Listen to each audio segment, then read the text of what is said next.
you become human. You rise above animals. When you say this is it, now it will be music, poetry, painting, dance. It will have a totally different meaning. On the third plane is the soul, the self. With the body, the duality. With the mind, manyness, multitude. With soul, only oneness. And that is meditation. You will know the real meaning of this is it only when you arrive at the third point. And with the fourth, in the East we have called it the fourth, simply the fourth, Turiya. We have not given it any name because no name is possible, it is inexpressible. With the fourth, Turiya, there is neither two, nor many, nor one. You can call it either wholeness or nothingness. Buddha used the word nothingness. Isa Upanishad uses the word wholeness. They mean the same thing. The zero symbolizes both nothing and the whole. This is the state of bliss, ecstasy. On the body level, pleasure is opposed by pain. On the mind level, happiness is opposed by unhappiness. On the soul level, joy is opposed by misery. But on the fourth, bliss is not opposed by anything. Bliss has no polar opposite to it. Where you are on these four planes will make the difference. When I say this is it, I am talking from the fourth plane. And when in America, in the institutes like Esalen, people are talking about this is it, they are talking about the first plane, the body.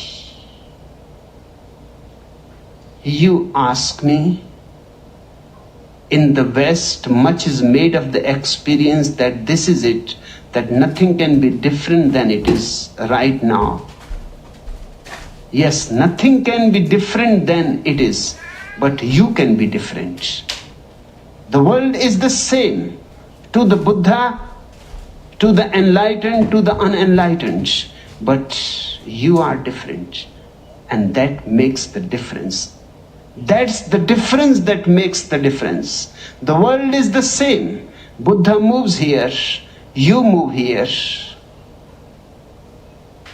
Gods live here, dogs live here. It is the same world. But because their awareness is different, their depth and height is different, their this is it will be different too. Their now will also be different. So when I am talking about now, my now contains this and that both. When in the West people are talking about now, their now only contains this.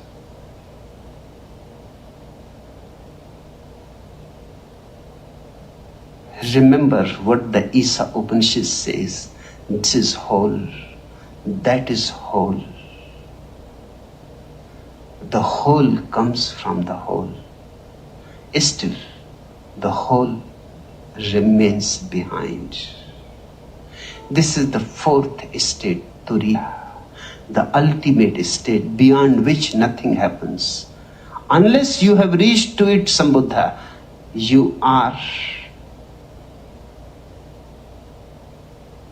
living at the copper mine. You have to move to the silver mine, then to the gold mine, and then to the diamond mine, and then to the beyond.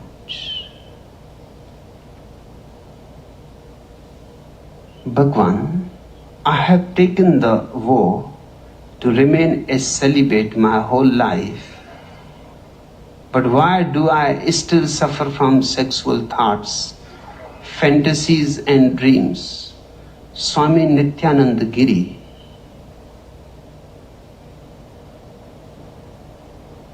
It is natural.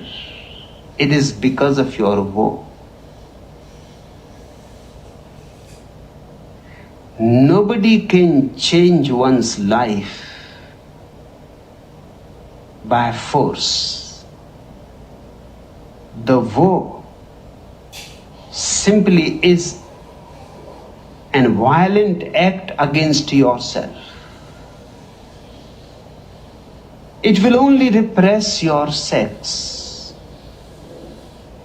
and the repressed will take revenge. It will come on again and again and again. You will push it from one door, it will enter from another door. You cannot get rid of it so easily, so cheaply.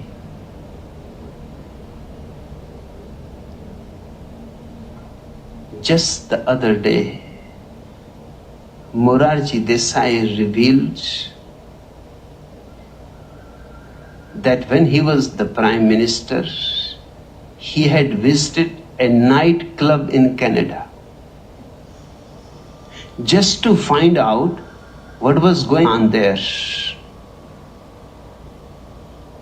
Now, why he should be interested in a nightclub and whatsoever is going on there? Why he is interested in it at the age of 82?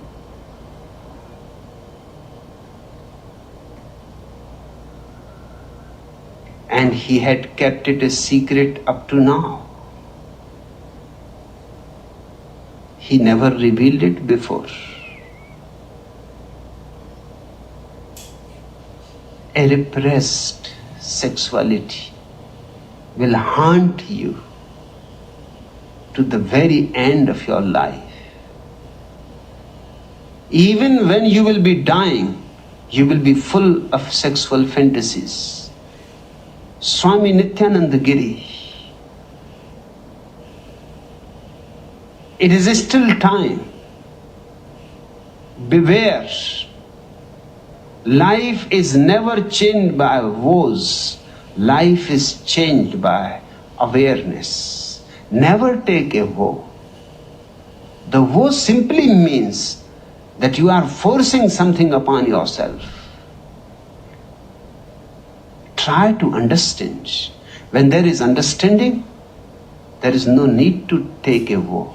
Your understanding is enough.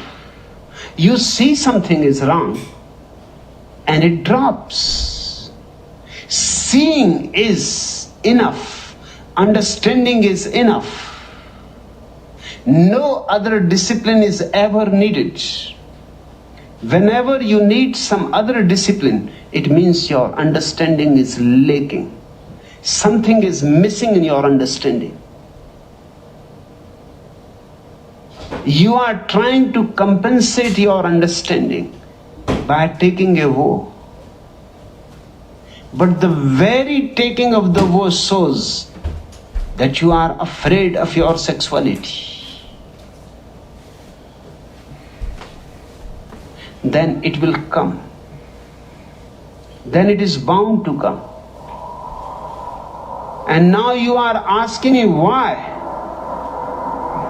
Do I still suffer from sexual thoughts, fantasies and dreams? You must be hoping that by taking a vow, all this will stop. It is your vow that is causing it. If you have lived a natural life,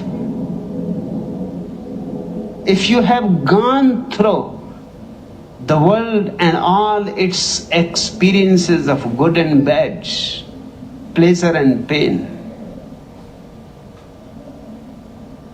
you would have learned something. You would have come out of the world with understanding. But for centuries, the so-called saints have depended on violence.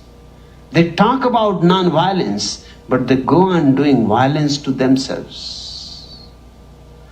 I am sick and tired of being left alone every weekend, growled the golf widow at breakfast one Saturday. If you think you are going out to play today. Nonsense, dear, the husband interrupted, reaching for the toast. Golf is the furthest thing from my mind. Please pass me the putter.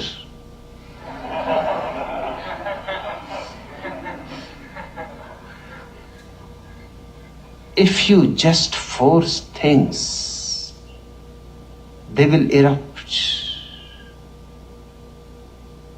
They will come back.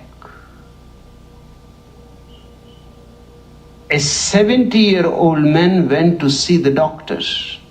I have been in practice for 25 years, the doctor told him, and I have never heard of such a complaint. What do you mean? Your virility is too high. The septuagenarian sighed. Pointing to his head, he said, it is all in my mind. The virility has gone too high. It is all in my mind. Now, Nityananda Giri, you have taken a vow. Your sexuality is repressed at its natural center. It has reached in your head, and that is far more dangerous. Because it will poison your head. Now in dreams, in thoughts, in fantasies, it will come. Just go for a fast one day and you will see what I mean. You will think of food the whole day. Ordinarily, you don't think about the food at all. The food is not a problem. When you feel hungry, you eat, and then all is forgotten. But go for a fast, and suddenly food becomes your obsession. It is a simple psychological fact, but religious people have been really stupid. Simple facts they go on denying, and they can always rationalize. They will say it is because of your past life's bad karmas that Nityananda Giri, you are still suffering from sexual thoughts. They will tell you to practice yoga, stand on your head, and all kinds of nonsense. Just the last week, I was reading about one yogi, Dhirendra Brahmachari, who goes on showing his yoga postures on the television.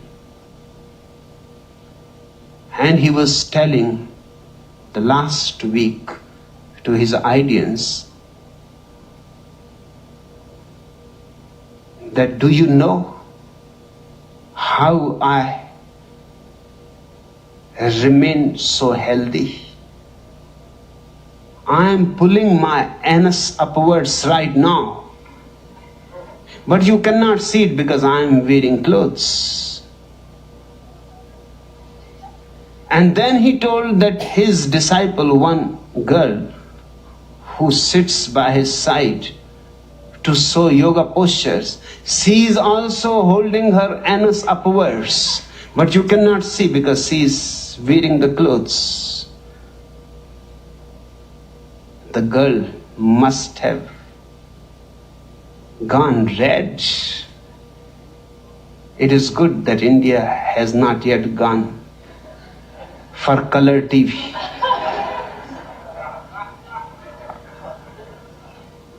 In black and white, you cannot see whether the girl is blushing or not. But then you have to do all kinds of nonsense things. Now, pulling your anus upwards will simply force your sexual energy to go into the head. That's what its purpose is. It is trying to bring the sexuality towards the head. And you will be more in a danger. And that's the purpose of Sirsasana, head stand. Standing on your head, the basic purpose is to force your sexual energy to go towards your head. Because of gravitation, if you stand on your head, naturally, your sexual energy starts moving towards the head. But how long you can stand on your head? Sooner or later you will have to stand on your feet. And this messing around with centers is one of the problems all the religions have been facing. Gurdjieff, one of the great masters of this age, used to say that man has become so ugly for the simple reason because none of his center is functioning in a natural way. Every center is being interfered by other centers. They have all become entangled. His whole effort was how to disentangle them, how to bring the energy to each center that belongs to it. And that's my effort here too. To bring the energy to the right center where it belongs. When all your centers are functioning naturally, you will have a deep silence in you. You will have a subtle harmony in your being. A joy will surround you. Nityanand Giri, you must have lived according to the old traditional way. Your name shows that. Giri is one of the most ancient traditions of Hindu sannyasins. You will have to come out of it. You will have to come out of your orthodoxy, out of your superstitions. An elderly spinster went to see her doctor and complained that her sleep was being disturbed by dreams of a young man who was constantly following her and flirting with her. The doctor prescribed some pills, but a couple of weeks later, she was back. "What is the matter now?" he asked gently. "You are sleeping better now, are not you?" "No," she said. "Now I can't sleep because I miss that young man so much."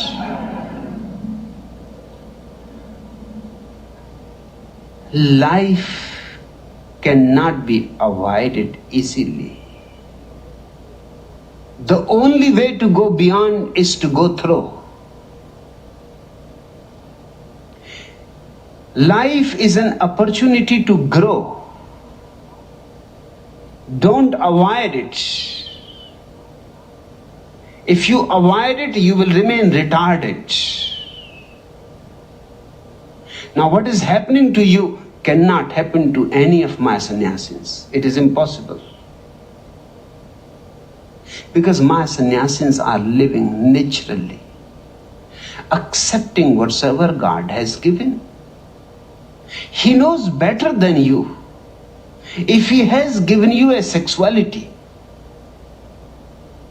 then it means that there is something to be learned through it.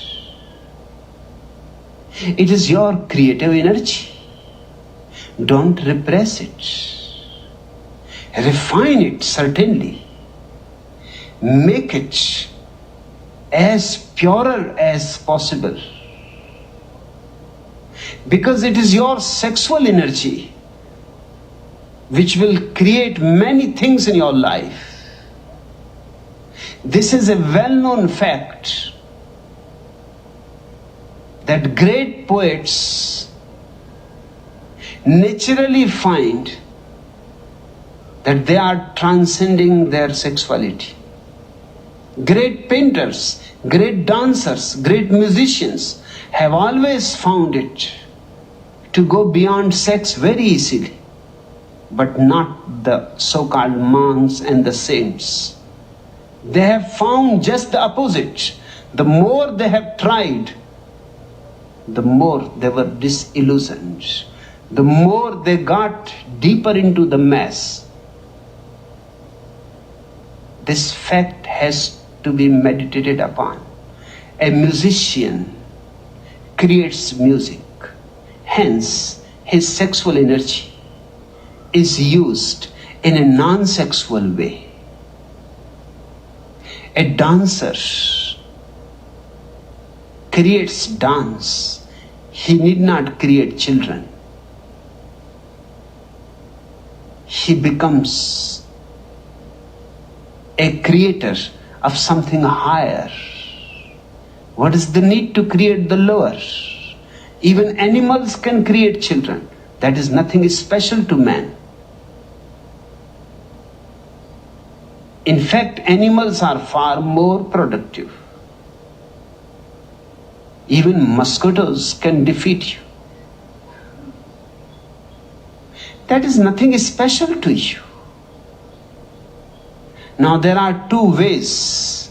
Either repress sex as it has been done by all the so-called religious traditions of the world, or transform it.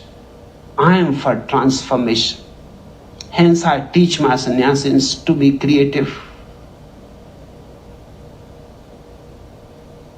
Create music, create poetry, create painting, create pottery, sculpture.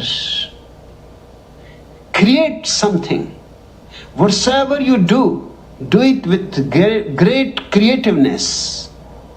Bring something new into existence, and your sex will be fulfilled on a higher plane, and there will be no repression. Let your sex become more and more love and less lust. And then finally, let your love also become a little higher. That is prayer. Lust is the lowest form of sex. Love higher than sex. And prayer is the ultimate transformation. The meditative person can transform his sexuality without any antagonism, without any conflict. He is in deep friendship with all his energies, sexual or others. He is not in any fight. Why fight with your own energies? Love them, rejoice in them, and help them to transcend the lower forms, the animal forms. Let them move from the body towards the Turiya, the fourth. This is a totally different process. That's why I am so much opposed, because I am against all the repressive traditions, all the so-called moral puritanistic stupidities. I simply call them stupid.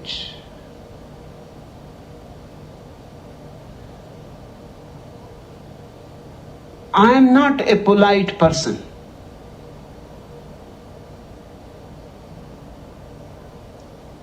If a spade is there, I call it a spade. In fact, a fucking spade.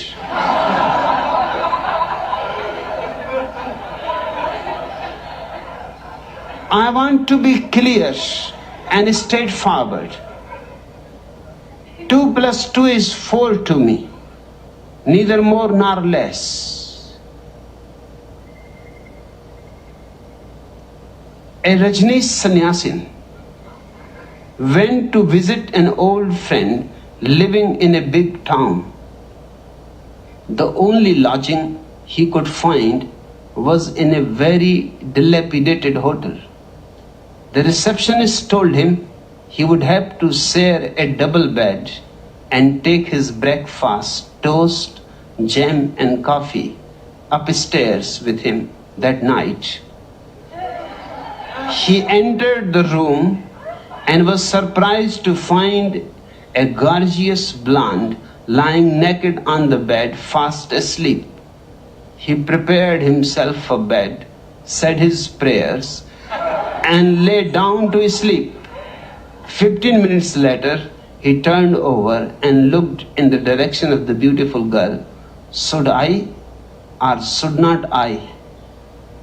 No, I must not, he said to himself and turned over and tried to sleep. Half an hour later, he turned around again, looked towards the girl and said to himself, no, I must not. I won't. It is not proper. So he turned over again and went back to sleep. But after half an hour, he sat up and said out loud, I just can't resist anymore. I don't care whether I am breaking any rules or not. So he got up, walked over to the foot of the bed, then poured his coffee, buttered his toast, and ate his breakfast.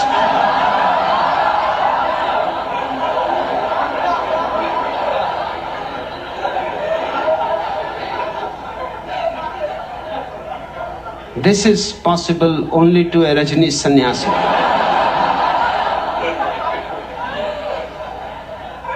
Nityanand Giri,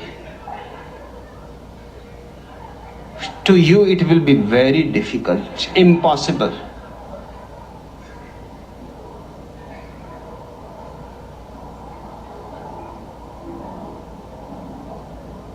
Once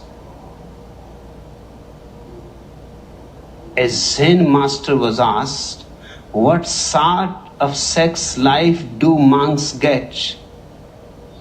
The Zen master said, none. N-U-N.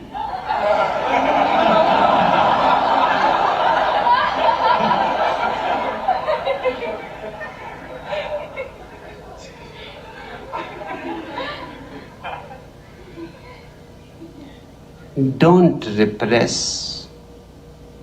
Try to understand your sexual energy. And you will be surprised, immensely surprised, that it is not your enemy. It is your friend. It is not a curse. It is a blessing, because it is the source of all your creativity. Have you known any impotent person to be creative? Have you known any impotent person to create great music, painting, poetry? And why the so-called monks down the ages have not been creative? They have not contributed anything to the earth. They have not enriched the earth. They have not been a blessing. On the contrary, they have proved a curse. Why? Because being repressive of their sexuality, they became uncreative. They cannot create. Creativity is sexual, basically sexual. When the painter gets lost into his painting, it is the same orgasmic joy that two lovers have when they meet and merge into each other for a moment. They are no more separate. The painter gets the same joy, longer, deeper, far more profounder, when he is lost with the painting. A dancer comes to the highest point. Hence, my emphasis on dance and music here in my commune.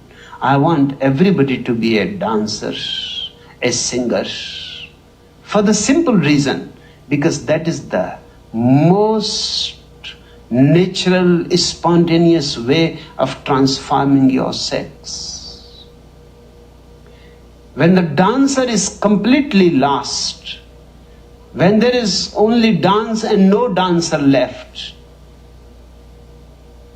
he experiences the greatest orgasm, more total than any sexual orgasm can ever be.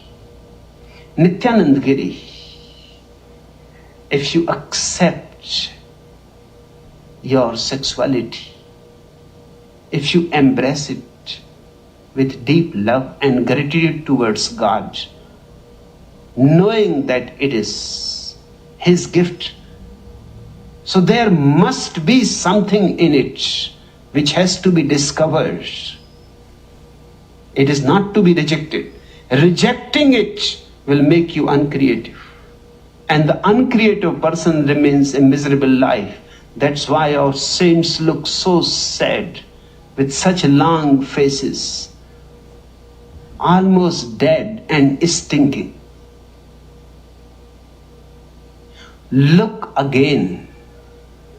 Look again into your own being, into your own existence, and you are in for a great surprise. A man was asked by his wife to bring home a live chicken for a special meal she was going to prepare. He bought the chicken after work and was on his way home when he realized that he had forgotten his front door key. He knew his wife would not be home for a few more hours, so he decided to pass the time by going to the cinema. He could not carry the chicken inside, so he stuffed it down the front of his trousers, then bought a ticket and went in. He sat down towards the front of the cinema next to two old ladies. He soon became very engrossed in the film and did not notice that the chicken had poked its head through his fly buttons. Winifred, whispered one of the old ladies, nudging her friend, "Look at that big thing poking through this guy's fly." Winifred grunted, "Ah, Millie, when you have seen one, you have seen them all." "I know that," replied Millie, "but have you ever seen one that eats popcorn?" Enough for today.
the intellect and all its modes. And by cultivating such feelings as I am that, one should renounce identification with all things except the self. The word witnessing is one of the most significant words, particularly in Eastern spiritual alchemy. This word is a key word. So we must understand what witnessing means.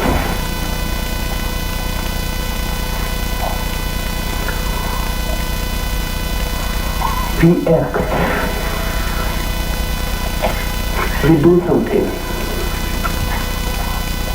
And the moment we do it, we become the doers. You walk. You become the walker. But there is one more possibility. To remain a witnesser. To remain a witness. Walk. Eat. Or do whatsoever. Don't be identified with the act. Don't become one with the act. Remain a witness. Observer. Looking from afar. You are walking. Remain a witness to your own walking. Don't be identified with it. And suddenly, if you can remain in witnessing, you will feel the body is walking, not you. You have never walked. How can you walk? Only the body can walk. You are eating. If you can witness this act, if you can observe the very process of eating, the body eats. You have never eaten. You have always been on fast. The consciousness inside has never eaten anything. How can the consciousness eat? That is impossible. Hunger belongs to the body. The food goes to the body, not to the consciousness. It is a fuel. Your body is a mechanism. It is fueling constantly water and food. But you are not your mechanical body. Look at it in this way. You are driving a car. The petrol goes into the car, not into the driver.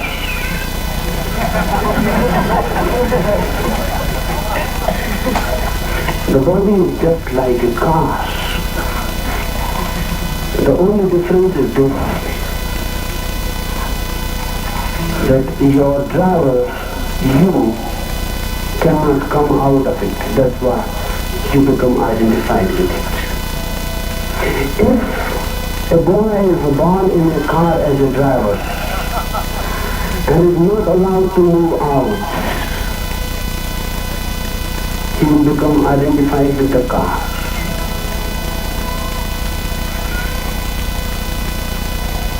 When the car will be hungry, this is mind. Mind has 3 dimensions.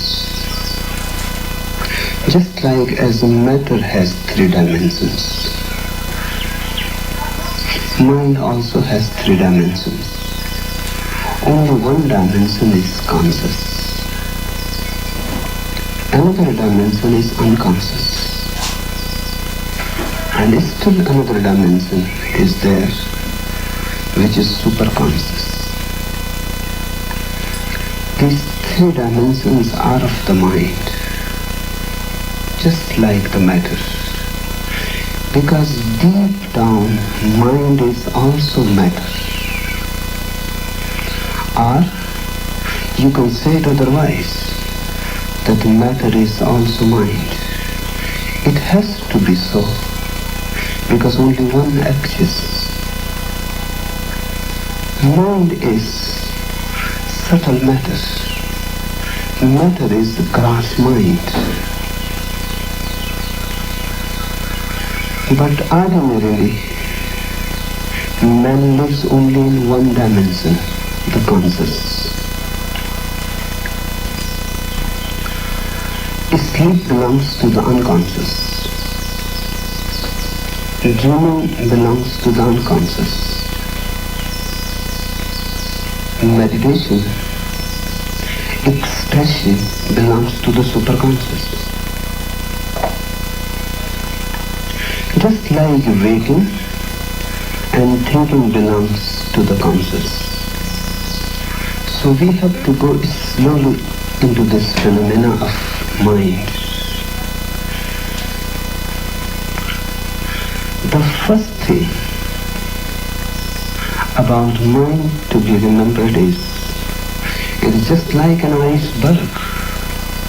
The topmost part is on the surface, you can see it.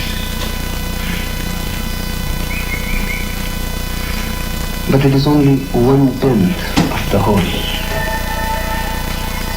9/10 is hidden underneath. You cannot see it ordinarily unless you move in the depth.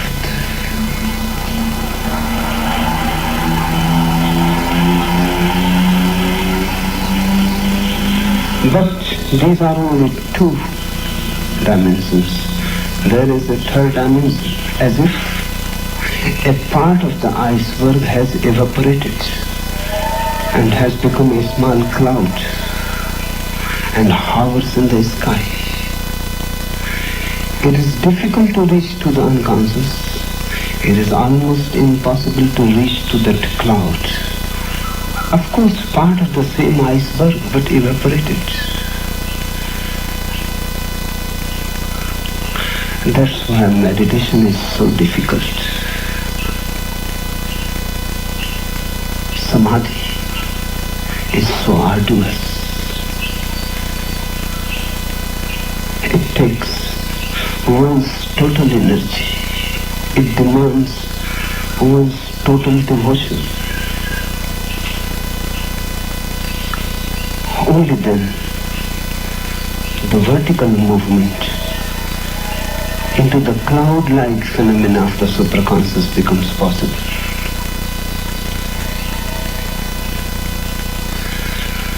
The conscious is there. You are listening to me from the conscious. If you are thinking what I am saying, if you are inside making a sort of dialogue with whatsoever I am saying, a sort of commentary goes on inside. This is the conscious mind. But you can listen to me without thinking. In deep love, heart to heart. Not in any way verbalizing what I am saying, judging what I am saying, right or wrong. No. No valuation. You simply listen in deep love, as if the mind is past and the heart listens and beats with joy. Then the unconscious is listening. Then whatsoever I say will go very deep to your roots. But the third possibility is also there, that you can listen through the superconscious. Then even love is a disturbance. Very subtle. But even love is a disturbance. Then there is nothing, no thought, no feeling. You simply become a void, an emptiness, end to end. And into that emptiness falls whatsoever I say and whatsoever I am. And then you are listening from the superconscious. These are the three dimensions. While you are awake, you live in the conscious. You work, you think, you do this and that.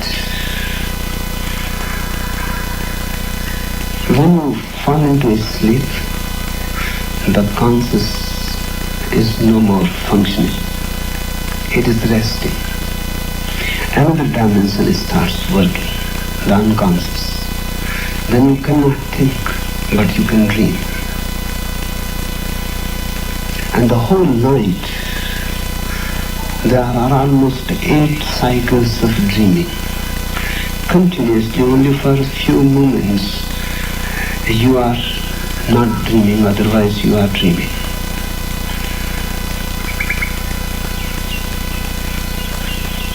You simply fall into sleep as if it is a sort of absence. It is not. It has its own presence. Sleep is not only negation of waking. If it was, then there was nothing to meditate. Sleep is not like darkness, absence of light. No, sleep has its own positivity. It exists. And it exists as much as your waking time.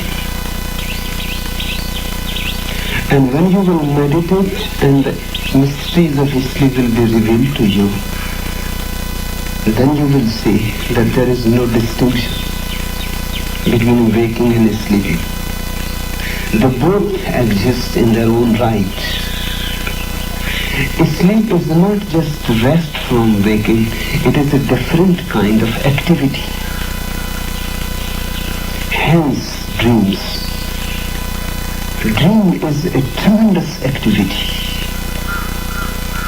more powerful than your thinking, more meaningful also, because it belongs to the deeper part of your being than your thinking.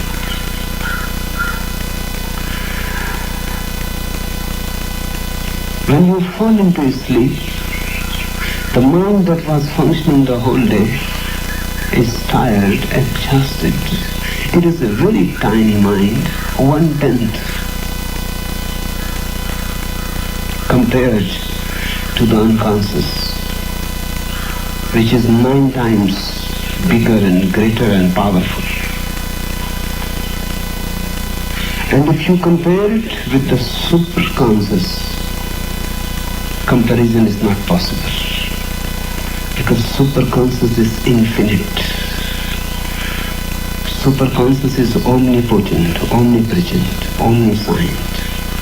Superconscious is what God is.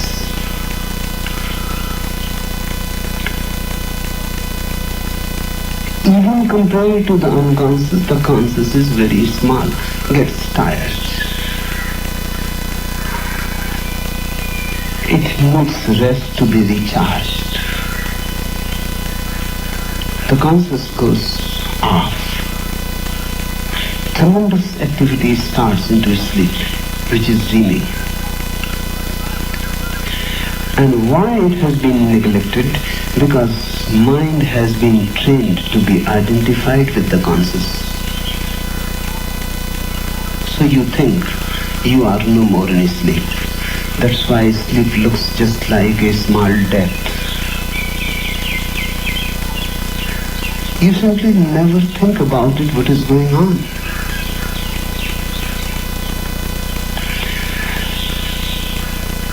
It will take a little time to move into sleep with awareness, because you are not even aware when you are awake.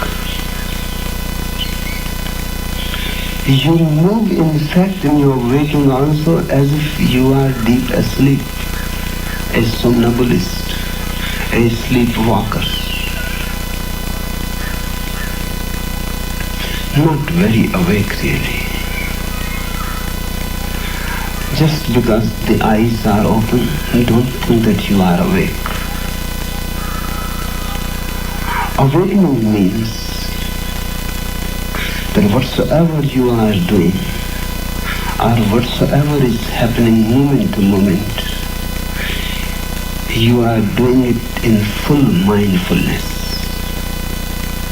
Even if I raise my hand to make a gesture to you, I am making it in full consciousness. It can be made in a robot-like way, mechanical. You are not aware what is happening in the hand.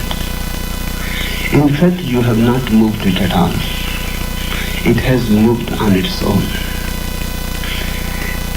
It is unconscious. That's why it is so difficult to penetrate your own sleep. But if one tries, the first effort to be made is, while you are awake, be more awake. Because from there, the effort has to be started. Walking on the street, walk mindfully. As if you are doing something very important. It is very significant. Each step should be taken in full awareness. If you can do that, only then you can enter into sleep. Right now you have a very faint awareness. The moment your conscious mind goes off, that faint awareness disappears like a small ripple. It has no energy. It is very, very faint, just a flicker, just a zero voltage phenomena. You have to bring more energy to it. So much energy that when the conscious mind goes off, awareness continues on its own. And you fall asleep with awareness. This can happen if you do other activities with awareness. Walking, eating, sleeping, taking your bath. The whole day, whatsoever you are doing, it becomes just an excuse for the inner training of mindfulness. So the activity becomes secondary. Awareness through that activity becomes primary. Then when by the night you drop all activity and you go to sleep, that awareness continues even while you are falling asleep. The awareness becomes a watcher that yes, the body is falling asleep. Then by and by the body is relaxing. Not that you verbalize, you simply watch. By and by thoughts are disappearing. You watch the gaps. By and by the world is very, very distant. You are moving into the basement of your being, the unconscious. If you can fall down asleep with awareness, only then the continuity will be there in the night. And much knowledge is sleep can bring, because it is your treasure house, your basement of many, many lives. And you have been treasuring many things there. First, try to be aware while awaking, while you are in the waking state. And then, by itself, the awareness becomes so powerful that it doesn't matter what activity you are doing. Really walking or walking in a dream makes no difference. And when for the first time you will fall asleep with awareness, you will see how gears change. You will even feel the click that the wakefulness disappears, the mind is off, another realm starts. The gear of the being has changed. And between these two gears, there is a small gap of neutral gear. Because whenever the gear changes, it has to pass from the neutral passage. By and by you will become aware not only of the change of gear, but the gap between the two. And in that gap, you will have your first glimpse of the superconscious. When the conscious mind changes into unconscious, just for a very minute part of a moment, you will be able to see the superconscious. But that is a later chapter in the story. I mentioned just by the way. First, you will become conscious of the unconscious. And that will bring tremendous change in your life.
When you start watching your dreams, you will find 5 types of dreams happening.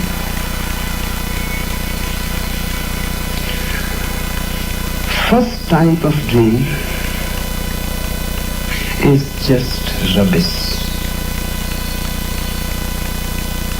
And many thousands of psychoanalysts are just working on that rubbish. It is simply useless. It happens because in the whole day, working the whole day, you gather much rubbish. Just like the body gathers dust and you need a bath, you need a cleaning. In the same way the mind gathers dust and there is no way how to give a bath to the mind. So the mind has an automatic mechanism to throw all dust, rubbish. The dream is nothing but the raising of the dust that mind is throwing, the first type of dream. And this is the biggest portion of dreams, almost 90%.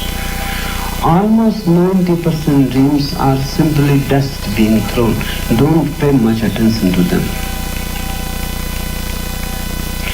And by and by, as your awareness will grow, you will be able to see what is dust. The second type of dream is a sort of wish fulfillment. There are many needs, natural needs, but the priests and the so-called religious teachers have poisoned your mind. They won't allow you even to fulfill your basic needs. They have condemned them completely, and the condemnation has entered in you. So you hunger many your needs. Those hungry needs demand fulfillment. And the second type of dreaming is nothing but wish fulfillment. Whatsoever, because of the priests and the poisoners, you have denied to your being. In dream, the mind tries to fulfill it in some way or other.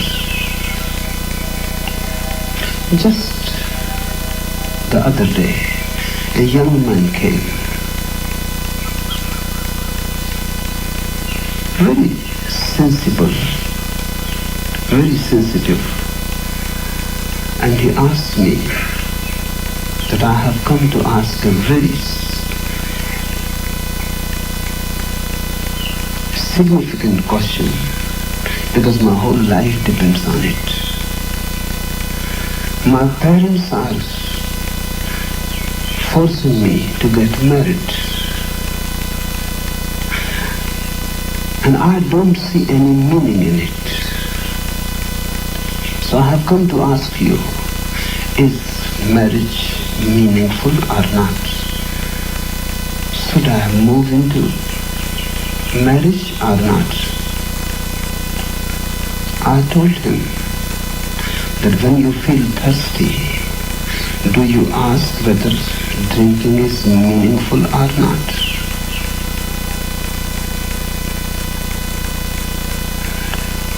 Should I drink water or not? The question of meaning doesn't arise. It is a question of whether you are thirsty or not. Maybe there is no meaning in water and no meaning in drinking, but that is irrelevant. The relevant thing is whether you are thirsty or not. And I know that even if you drink again and again, you will become thirsty. So the mind can say, what is the meaning in it? What is the purpose of it? Drinking again and again becoming thirsty seems to be just a rut. There seems to be no meaning in it. This is how the conscious mind has been trying to dominate your whole being, because meaning belongs to conscious mind. The unconscious knows no meaning. It knows hunger, it knows thirst, it knows needs. It knows no meaning. And in fact, life has no meaning. If you ask, you are asking for suicide. Life has no meaning. It simply exists. And exists so beautifully without meaning that there is no need. What is the meaning? of a tree existing, or the sun rising every day in the morning, or the moon in the night? What is the meaning when a tree comes to bloom? And what is the meaning when the birds sing in the morning and the stream goes on flowing and the waves, tremendous waves of the ocean, go on searching on the rocks again and again and again? What is the meaning? Meaning is not of the whole. The whole exists so beautifully without meaning. In fact, if there was any meaning, the whole would not have been so beautiful. Because with meaning comes calculation. With meaning comes cunningness. With meaning comes reason. With meaning comes division. This is meaningful, that is meaningless. This is more meaningful, that is less meaningful. The whole exists without any distinctions. Everything is absolutely beautiful, not because of any meaning, but just by being there. There is no purpose. So I told to the young man that if you ask about meaning, you are asking a wrong question. And you will be led in a wrong way. That's how priests became so powerful. You asked wrong questions, they supplied wrong answers. I told him, you just watch your own being. Do you need a woman to fulfill you? Do your whole being hankers for love? Because love is a hunger, a thirst. When you see a beautiful woman passing by, does something suddenly happens in you? A wave? Something invisible? A change? Or nothing happens? You go on moving the same way as you were moving, as if the woman had not passed. If you move on a road and a beautiful woman passes and you go on moving the same way as you were moving before she came, nothing has happened. No wave in your being, not even a ripple. Then there is no need for marriage. But don't ask about the meaning. If something happens, you start walking a little faster, or you start humming a tune, or you start looking at the beautiful woman, or you start avoiding her. If something happens, this way or that, I'm not concerned.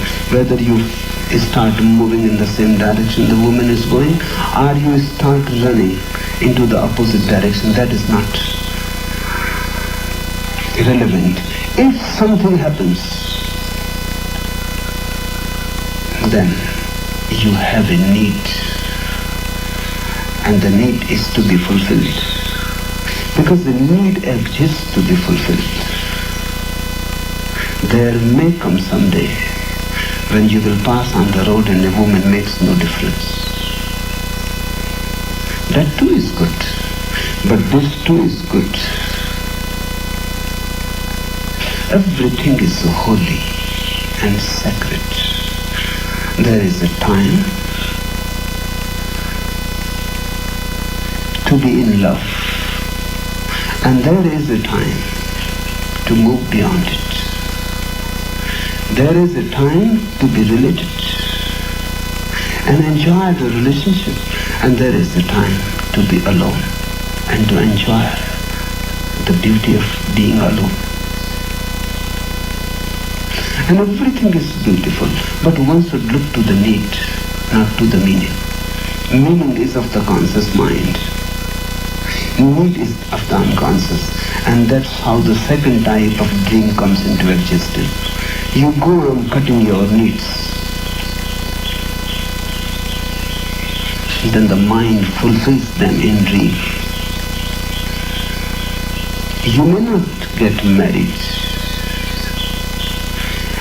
because you have read great books and you are poisoned by thinkers, and they have molded your mind in certain patterns, and you are no more open to existence itself. Philosophies have blinded you. Then you will start cutting your needs. Then those needs will bubble up, surface in the dream. Because the unconscious knows no philosophies. The unconscious knows no meaning, no purpose. The unconscious knows only one thing, what is needed for your being to become fulfilled. Then the unconscious forces its own dreaming. This is the second type of dream, really meaningful to understand it and meditate on it. Because the unconscious is trying to communicate to you that don't be a fool. You will suffer for it. And don't starve your being. Don't be suicidal. And don't go on committing a slow suicide by killing your needs. Remember, desires are of the conscious mind, need of the unconscious. And the distinction is very, very meaningful, very significant to be understood. Desires are of the conscious mind. The unconscious knows no desires. The unconscious is not worried about desires. What is a desire? A desire comes out of your thinking, training, conditioning. You would like to be the president of the country. The unconscious does not bother about it.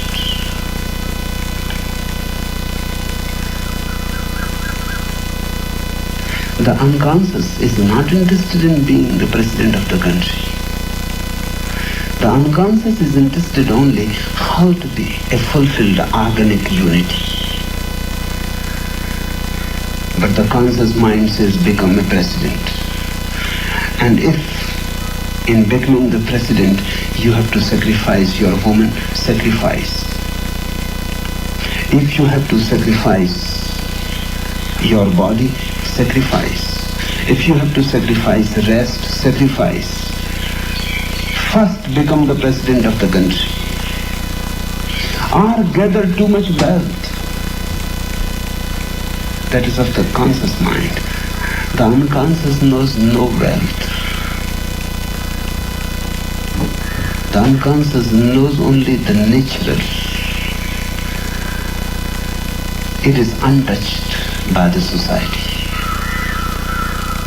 It is like animals, or the birds, are like the trees. The unconscious has not been conditioned by the society, by the politicians. It remains yet pure. Listen to the second type of the dream and meditate on it. And it will communicate you what is your need. Fulfill the needs and don't bother about the desires. If you really want to be blissful, fulfill the needs and don't bother about desires. If you want to be miserable, cut the needs and follow the desires. That's how you have become miserable.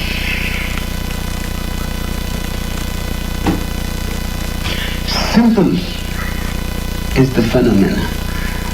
Whether you are miserable or blissful, very simple is the phenomena. A man who listens to his needs and follows them. just like a river flows to the ocean. The river doesn't say whether to flow to the east or to the west. It simply seeks the way. East or west makes no difference. The river flowing to the ocean knows no desires. It knows only its needs. That's why animals look so happy. Having nothing and so happy, and you having so many things and so miserable. Even animals surpass you in their beauty, in their bliss. What is happening? The animals don't have a conscious mind to control and manipulate the unconscious. They remain undivided. Second type of dream has much to reveal to you. Then there is it. With the second type, you start changing your consciousness. You start changing your behavior. You start changing your life pattern. Listen to your needs, whatsoever unconscious is saying. Always remember, unconscious is right. Because it has the wisdom of the ages. Millions of life you have existed. The conscious belongs to this life. It has been trained in the schools and the universities and the family and this society in which you are born, coincidentally born. But the unconscious carries all the experiences of all your lives. It carries the experience when you were a rock. It carries the experience when you were a tree. It carries the experience when you were animals. It carries all, the whole past. Unconscious is tremendously wise. And conscious is tremendously foolish.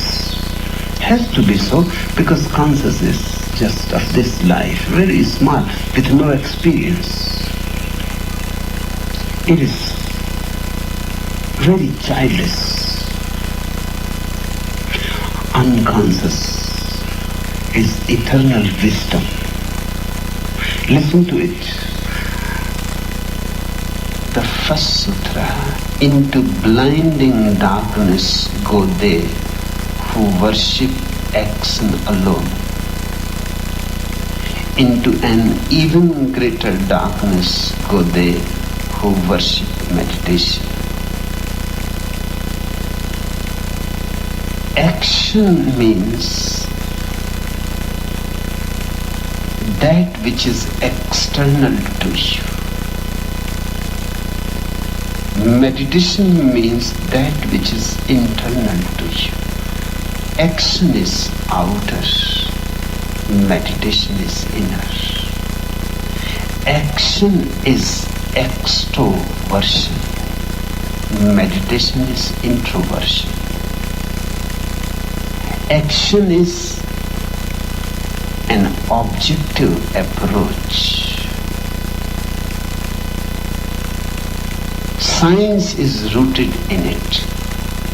Hence, science insists on experimentation.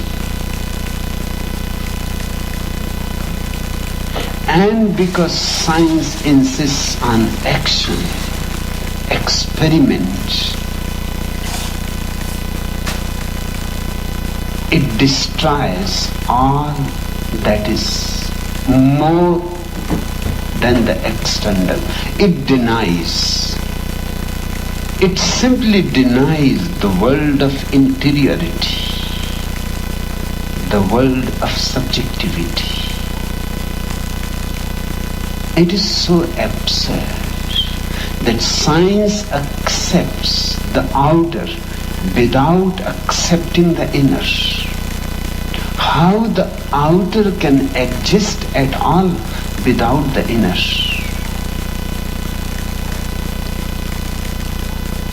It is nonsensical. If there is a coin, it is bound to have two aspects. You cannot find a coin which has only one aspect to it, only one-sided coin. It is impossible. Howsoever thin you make it, it will always have two sides to it. You cannot make it so thin that it has only one side. But science goes on insisting on this foolishness, that the external is true and the internal is false. It believes in matter, but it does not believe in consciousness. It says matter has validity, and science asks for objective validity. Of course, the world of subjectivity cannot have an objective validity. It is so obvious. The very asking is wrong. The inner cannot come and manifest itself as the outer. But science is blind about it. And those who believe in science say that consciousness is illusory. Karl Marx, who thinks he is creating a scientific communism, says that consciousness is an epiphenomenon, a byproduct of matter. It does not exist in its own right. It is just the combination of material elements, chemistry, physics. It is just a combination, nothing more than that. When a person dies, the elements start falling apart, and then there is no consciousness. Hence there is no immortality, no soul. Man becomes just a machine with a wrong notion that it has a soul. Man is not a he or she, but only an it.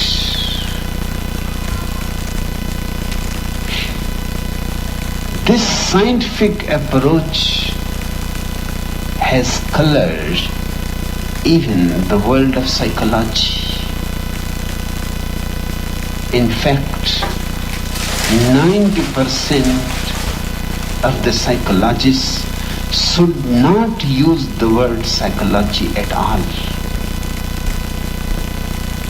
It is just wrong for them to use the word because they deny the psyche.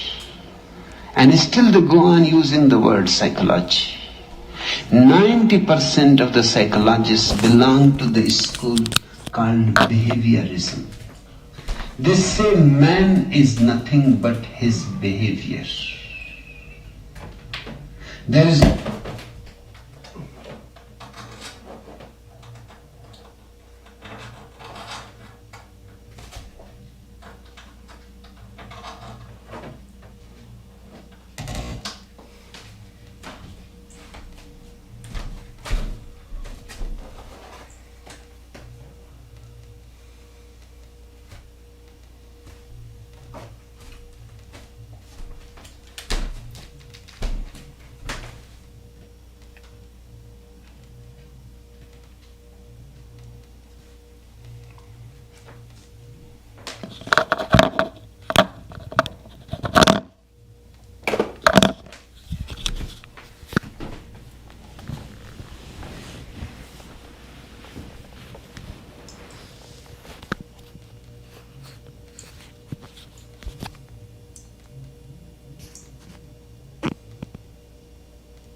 I think I have a need for marriage.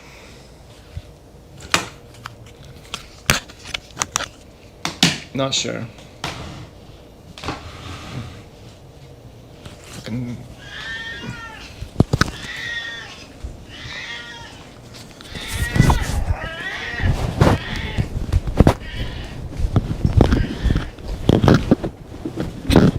Come on, Stu.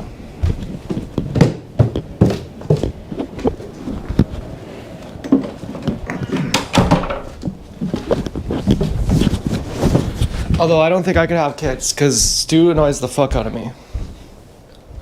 I can't stand Stu.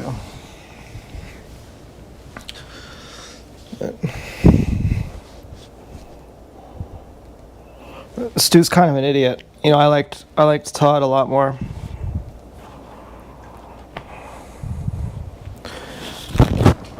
So apparently the unconscious is always right. Whatever the fuck that means.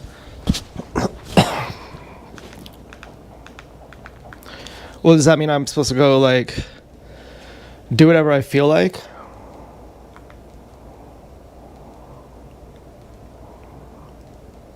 Imagine the smoothest, creamiest. You know, if I did that, I'd go outside and I'd say, I'm gonna go for a walk now. Give me a sign, please. And you could hear how abrasive I am in my tone. There's nothing loving the way I just said that.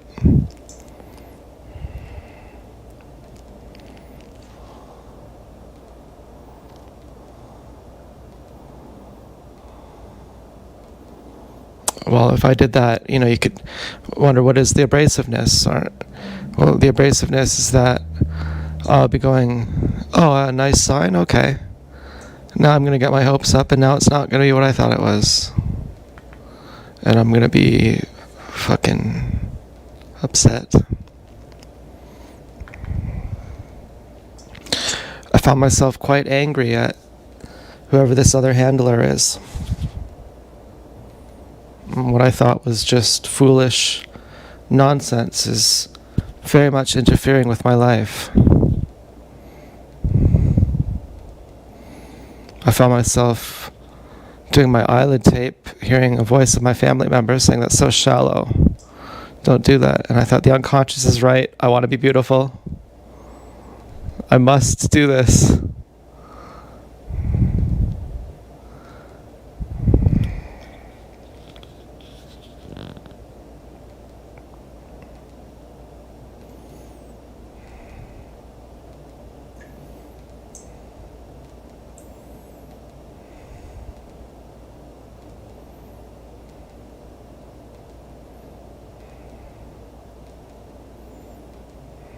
I'm in a lot of pain.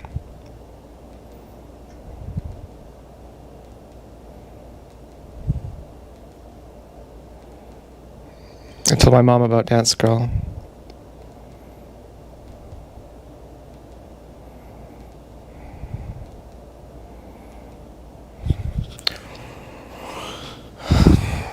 You know, I said, I'm right, right? And she goes, yeah. I said, yeah, see?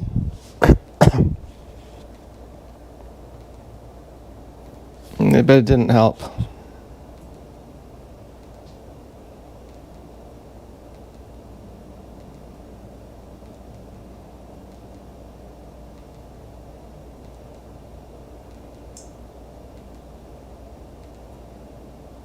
I feel like I'm split. Like, I think I have a need for marriage.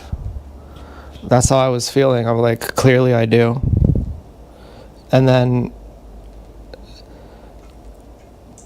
when Osho was talking about life itself being meaningless and that life is good, I suddenly felt like I was happy. It was really weird. I got hypnotized or something.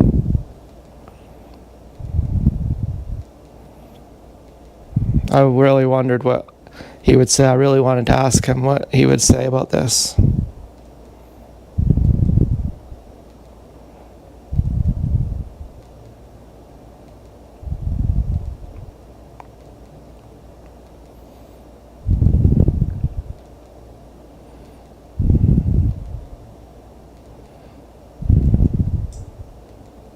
And then there was that talk about the dreams. And I think I had been dreaming for years about Dance Girl before I met her. But I don't know.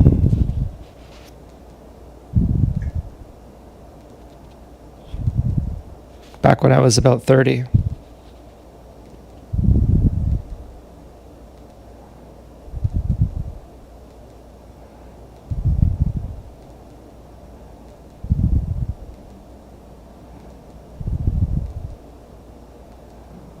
I don't know, because there's those different kind of dreams.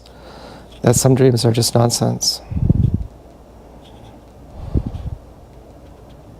I combed my hair. I'm trying to look nice and hot. You know, I'm feeling pretty happy about what I'm wearing. I got a really nice sweater from the weed store. I was thinking of going and smoking more weed. I thought you'll figure everything out on weed.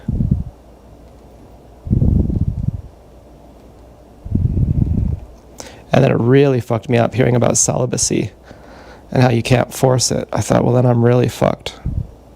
Because what am I supposed to do? I got no other superpower than that. That's the only thing I have. Like, I feel as stupid as Will Smith. He's like, you may be smarter than me, maybe better than me, but I'll outwork you. And I'm like, that might be the only thing I have. I'll just be really disciplined, which might just be masochism. I'm fucking stupid. But I'm trying to remember how I felt when I was not jacking off. And I'm like, what if I have a need for marriage, but I can't be married for 1,001 reasons? And then I'm stuck not having my needs met. And then I stay a retard. And then I can't even be enlightened. And my whole life is a waste. I was feeling like I should die. And you know what's really weird? This is really super fucked up. That because I'm here talking to the camera again, I feel happy.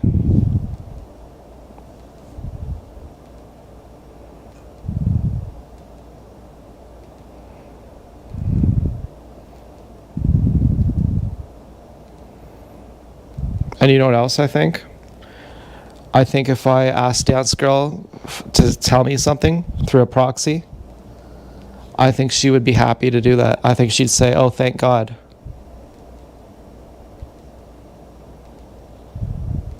I think, or I'm wrong, or I'm completely wrong. And maybe I'm angry. Maybe I'm angry, I don't know. But I don't feel it, like...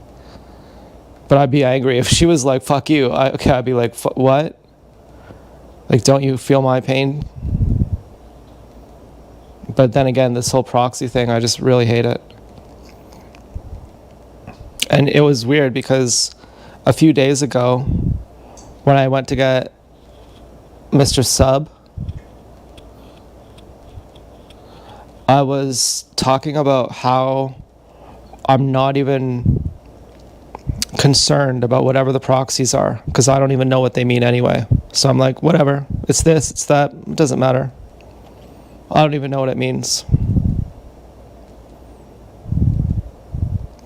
And I was doing really well. I was paying attention to them too. But I was like, yeah, I think it means this. I could be wrong.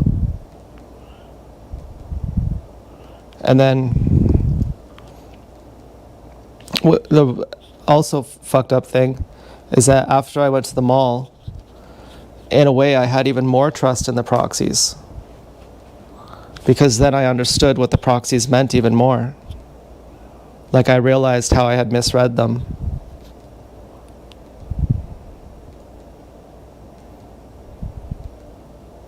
I'm thinking, what if marriage is my need? And I was trying to figure out the unconscious is right. So what did I feel like?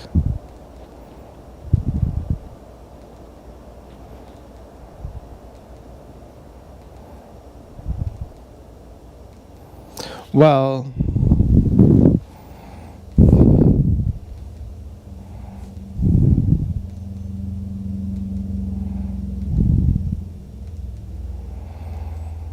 I had a marriage with Vin Venom's ex-pig. Arguably, it failed because she lied all the time. Was that just a form of henpecking?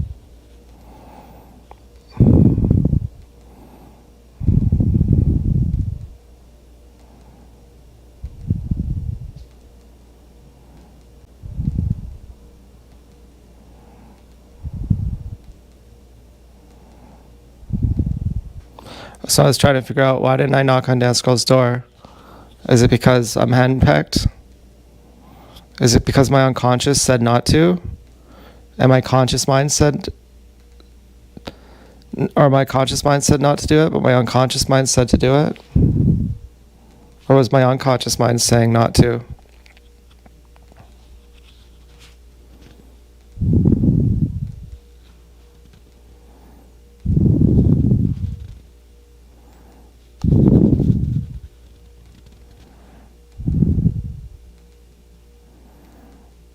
And so I just feel like my life sucks now.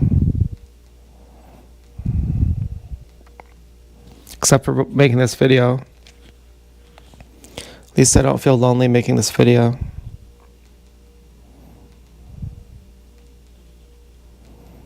Well, that's really sad, isn't it?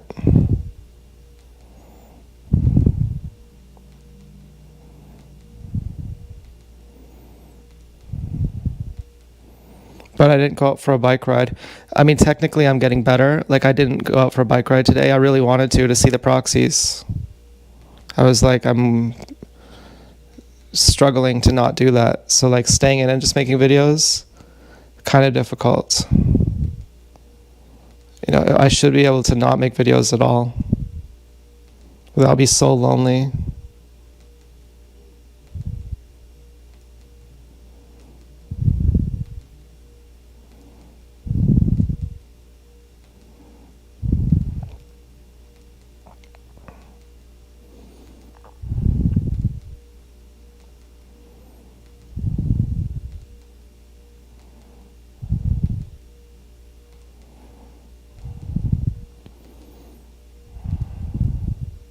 If I just may repeat a complaint,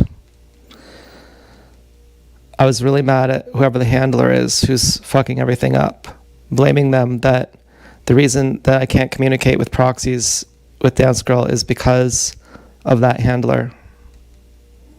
And I was very angry. And then I started to think, what if the handler has nothing to do with it? And what if the proxies themselves are unhealthy? And what if they really are just a mask relationship?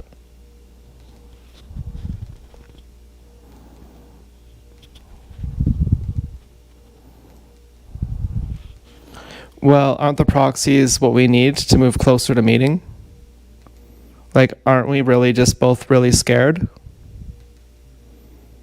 Like, if I had to really bet my balls, like, actually, why does Dance Girl need it a certain way? I'd say because she's really scared of intimacy.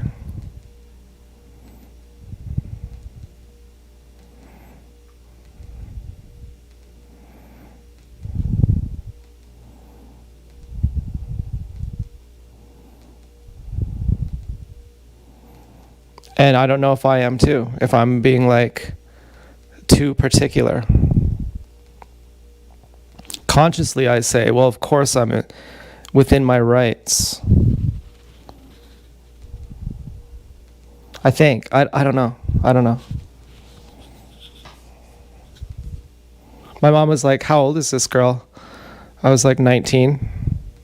Because she's like, that sounds kind of immature. How old is she? I was like 19. She's like, when did you meet? I was like, a while ago. And she's like, maybe it's just immaturity. I said, well, you know, it works for Aubrey and Patrick. Aubrey's 20 years older. And she's like, not as well as you think. Like, I see them fucked up. And then I said, well, you know, and she said, and Karen and Ted are different. Karen was mature for her age and Ted was young for his age. And so that's why it worked.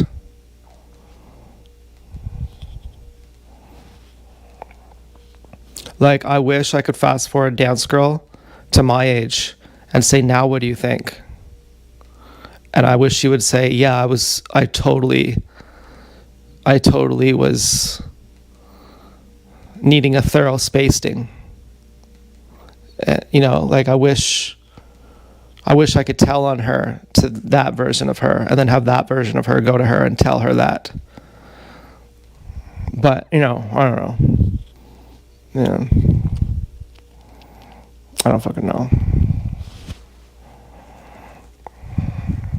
I was thinking I need marriage, but just not like this. I was like, if both are true. But then apparently, every single husband is henpecked. Showing into that part of what marriage is. And Osho was saying, when the guy, he said a very sensible young man asked him, should I get married? My parents want me to. And I don't see any meaning in it. And his answer was, when you see a beautiful woman, do you start humming? Do you start walking extra fast to get away? Or do you start like thinking about her or something? If you have an effect that happens on you, then you need marriage. If nothing happens, then you don't need marriage.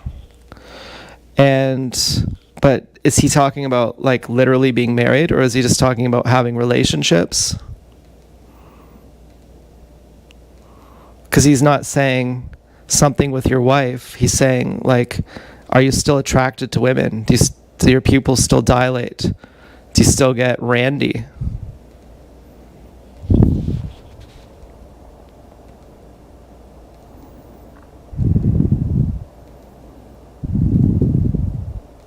And so maybe he's not saying you need to literally be married, but you just need to have relationship. And then maybe that just being in a relationship doesn't mean you have to be henpecked. Maybe only being in a marriage means you have to be henpecked. And so maybe he's just saying if something happens, you need a relationship. But I don't really know what the difference is.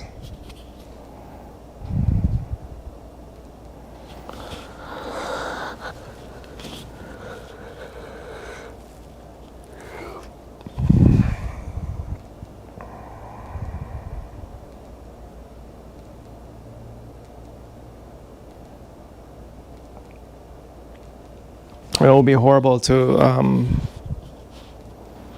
have a kid like Stu. What a nightmare that would be. You know, you should have a return policy on kids. If you adopt them, you know, like try them out for 90 days. They should sell kids on Amazon. It'd probably be more ethical than what we have. You know, you'd have better oversight. You'd have better customer support. You know, if you have a problem, you can actually get real oversight. And you could call the Better Business Bureau. I would return Stu. But, you know, if he was a kid, I'd return him. But whatever, you know, they can't all be Todd. Isn't Todd's name just so good too?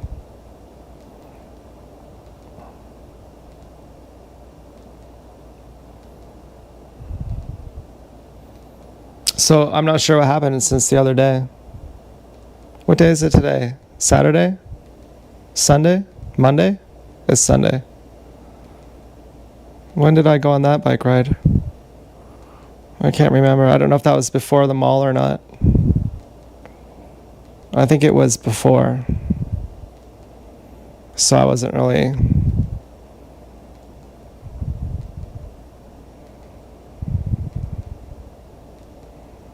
messed up.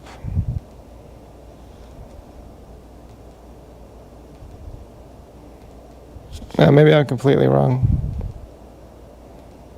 Maybe whatever. It doesn't even matter.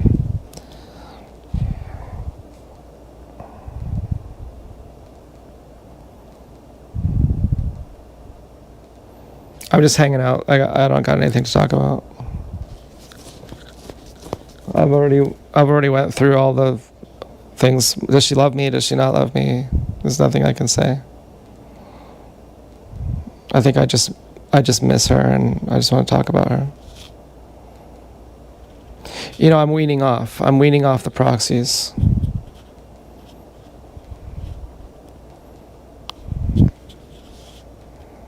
I don't know, my unconscious mind says, no, go get more. You understood, remember? You went to the mall, she's telling you no. That doesn't mean she broke up with you. She told you you were talking about other pigs, and that's why.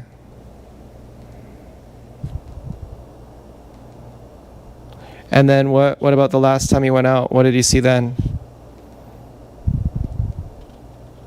You saw a whole bunch of things. But you saw that she had forgiven you about those other pigs. So wouldn't you want to go ask her on another date and see what she says? Like, isn't that what you want to do? Yeah. But didn't you already get the answer? Didn't you already get the answer that you got to go to her house? Yeah, you may have got that answer. That's probably the answer you got. That's probably what set you off, that you thought that was what she was saying. And that you don't feel comfortable doing that. And so you're like, what the fuck do I do now?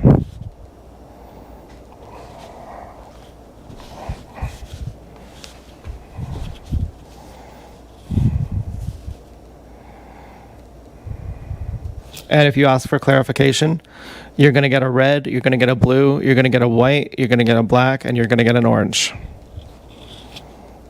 And you're going to be in the exact same situation you are right now.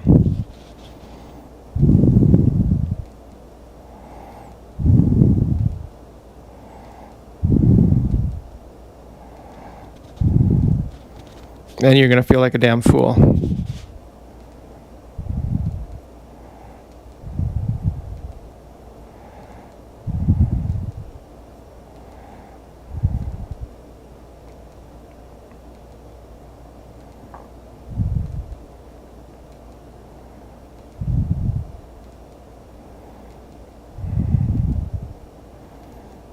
And maybe, just maybe, it sounds so arrogant,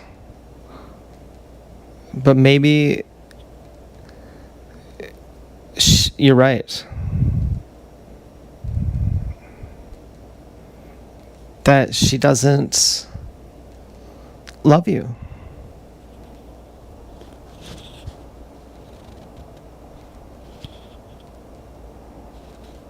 That she, I don't know. No, I don't think so. I think she does, really.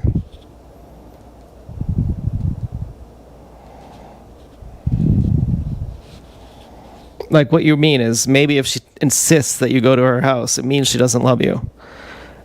And, you know, my mom, I was like, I think she's power tripping on me. My mom was like, I don't think that's what she's doing.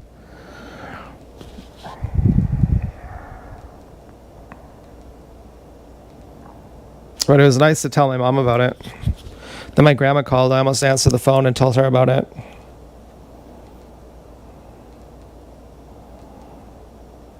I typically think I'm much more mature than my age, but maybe I'm more immature than my age, and that's why I think I'm more mature. But I ate all my chicken. I don't know what there is now. I can make spaghetti. I mean, I feel like this is family dinner time. You know, I feel fucked up now. No, I don't like being divorced. I mean, I'm not saying we're divorced, but I'm just saying, you know, I don't like, I don't know, whatever. I don't like not knowing things. Like, I'm obsessive compulsive. And I've just been jacking off over and over and over.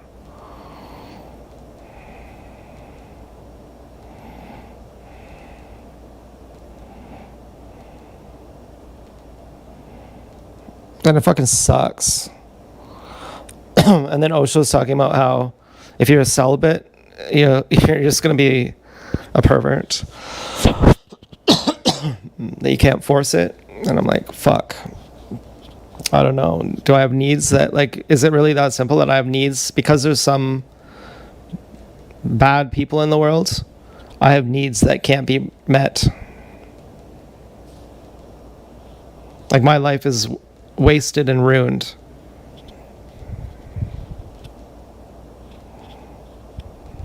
I just kept thinking about getting euthanized. I was like, you got nothing. Like, your life sucks. It's not going anywhere. It's just getting worse. And then I heard this YouTube video, and it was like all these people, they're like, I loved getting old. Like, I love getting old. And I'm like, should I just, like, what am I going to do? Just keep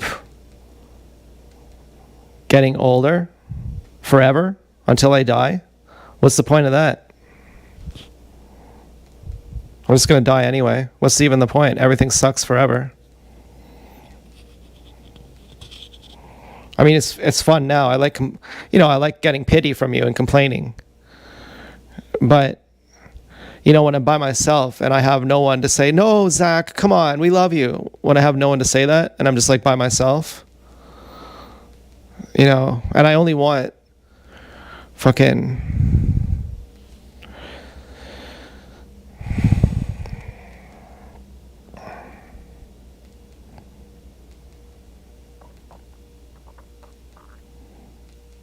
Never. It doesn't. This is too sick. I'm not even going to talk about this. I'm feeling better. Okay. Now that I can complain, this is like heroin to me. Like, coming on the camera here, it's like, I don't know if this is part of a trauma bond. But I think I got my answer last night. I was like, yeah, it's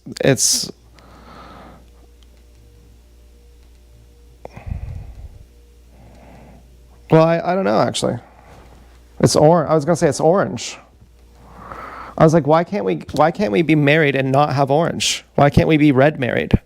Like, it makes me angry.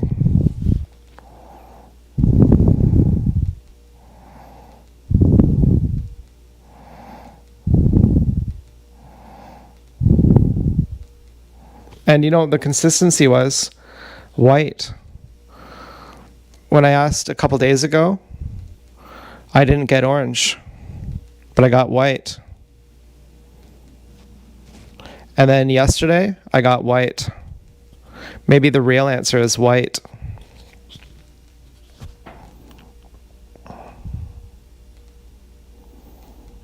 Oh yeah, because after I went on the date, I went buck wild with talking to other pigs. Now maybe she's like, now it's white. So, maybe it's not actually. Now, of course, I thought I got stood up.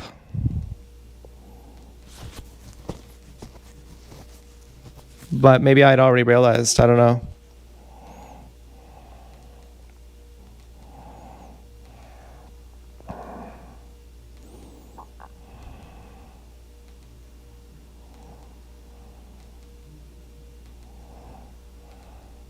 Oh yeah, that's possible too.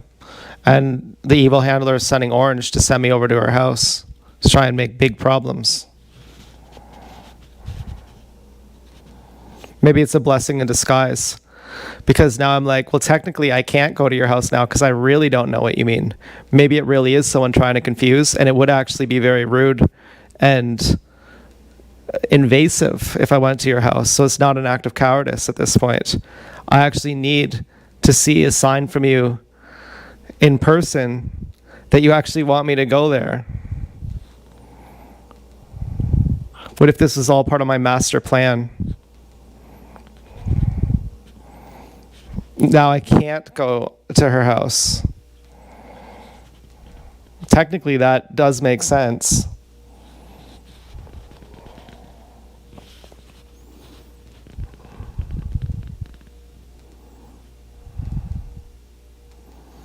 I mean, maybe it's not like I'm even deciding this. Like, oh, I'm just so sick and tired of this.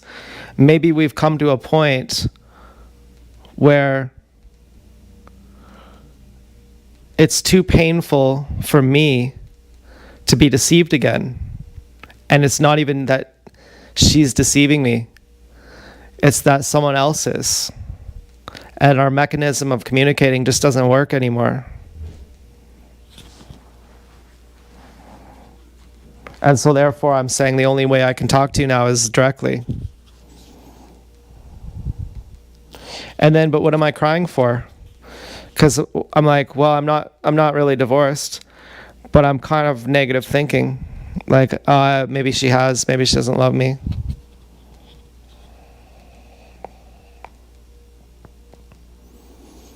And so what am I really mourning? Am I really saying, oh, I'm done with all this proxy shit? Not really. I'm saying that I actually, literally, for real, on God, can't understand what it means.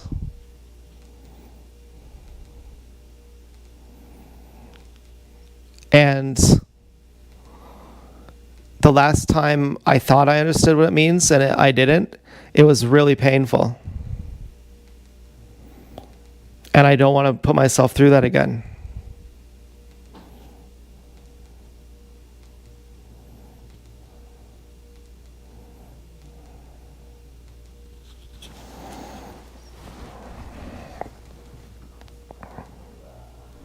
And even if I wanted to go knock on her door, I wouldn't know that that's what she wants.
I was having a bath and Stu walked in the bathroom and shit on the floor.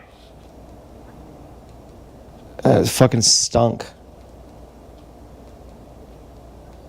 I could hear it. I could hear him farting it out.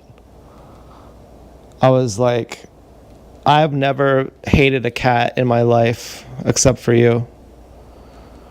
And then I get out of the bath, like to clean up his shit.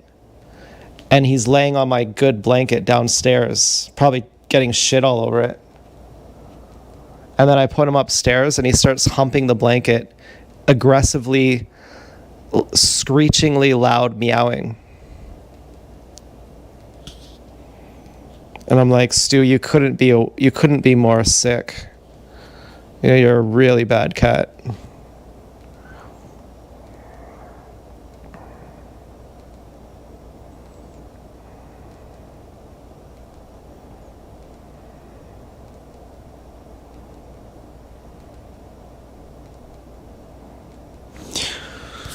So, yeah.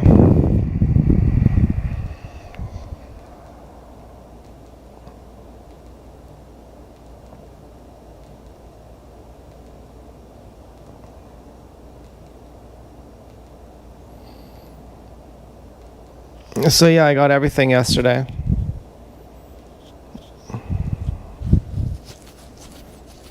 Black, blue, white, orange.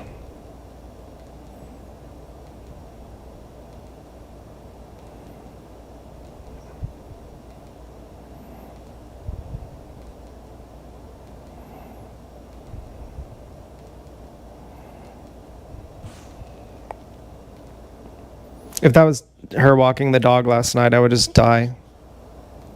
That would kill me.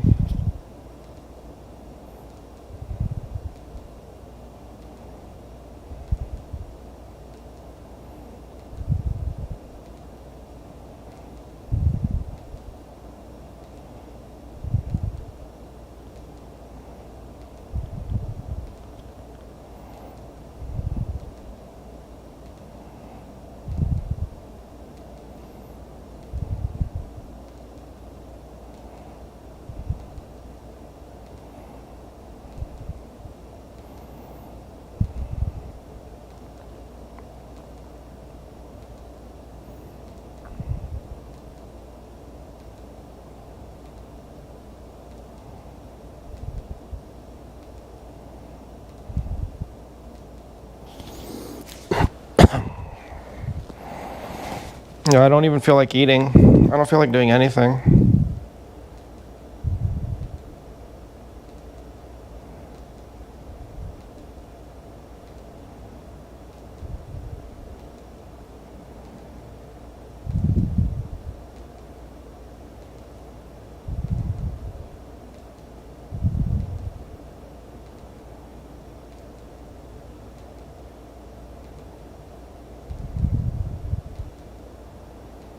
Man, I've never been so desirous in my life.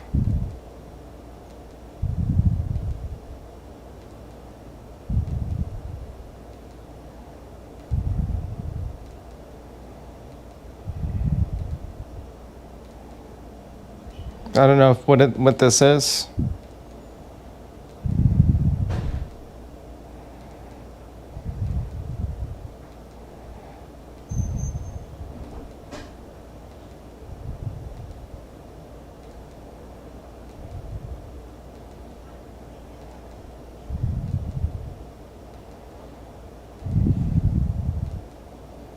I don't even feel cool for being vegan right now.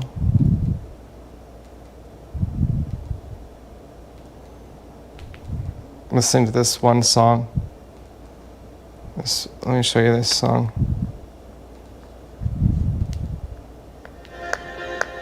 It's like, it kills me, this song.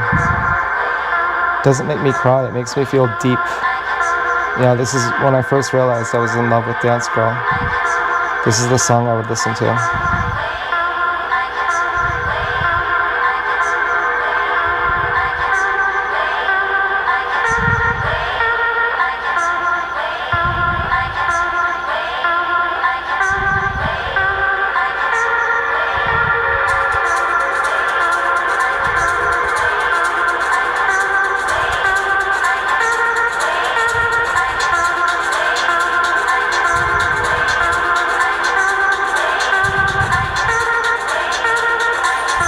What the fuck is that all about?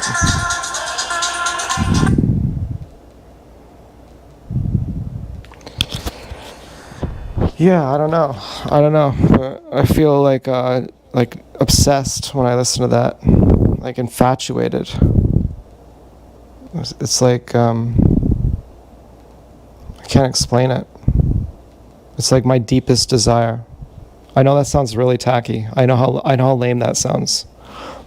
And she is my deepest desire and my flame. Okay, I know how fucking corny and stupid that sounds. But it's true. Like I'm like it's actually true. Like I feel like haunted. Like it's like magical or something. It's like a portal into a different world. Like my whole life is a waste and here's my real life here.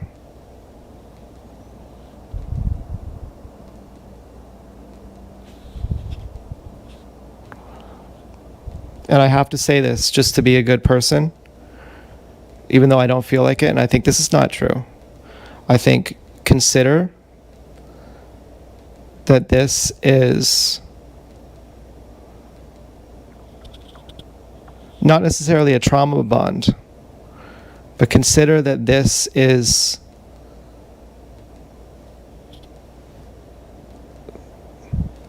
I don't know, some kind of attachment.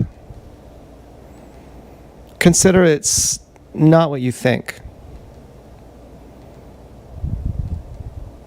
That it's more selfish than you realize. Selfish in a bad way.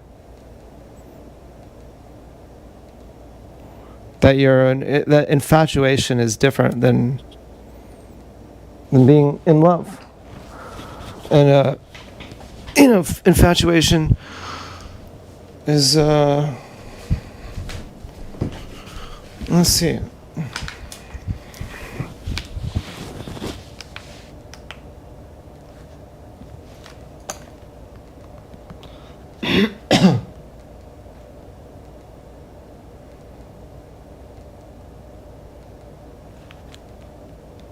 Alexa, second light white.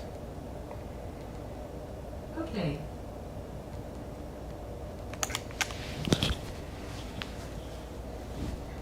Hi, computer. My girlfriend reminds me of a certain song I would listen to, and I would think of her obsessively when I would listen to this song. Or maybe my ex-girlfriend, I don't know if she's broken up with me. But I would be really obsessed with her when I would listen to this song. And I accidentally inhaled crack smoke one time. And it doesn't feel like that, but it kind of reminds me of that, where it feels like my whole life is a waste except for being with her. And like she's the most desirous experience I've had, where I feel like extremely desirous, to the point where I feel hypnotized and in a spell, like I'm under a love spell. And it's deeply, obsessively intriguing. It's like the most high I've ever been. And it's the most deep, and I'm like completely head over heels, like a cult follower, like as if she's a cult leader and I'm a cult follower. And I'm like, she can do no wrong, she walks on water, and she's my ticket out of this life into a much better life. And it's not like, oh, my life sucks and she makes this better. It's like everything is better with her. And it's just so much better that I can't even believe how better it is. And this certain song makes me feel like that when I think of her. And I used to, before I realized I loved her, I would listen to that song and think of her. And now a white car just drove by, and that's like a proxy breakup sign. But anyways, what's the difference between infatuation and something else, and love? Is it the same thing? Is infatuation healthy? Is that, am I describing infatuation?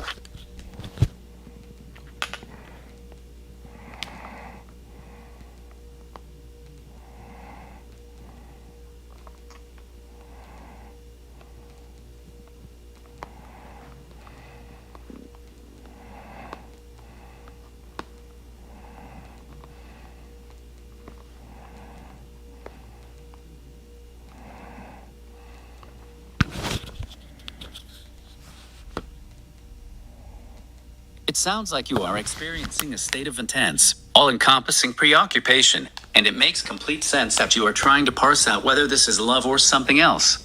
Given the weight of these feelings, it is helpful to look at how psychologists generally distinguish between the early, high-intensity phase of attraction and what is typically categorized as enduring love.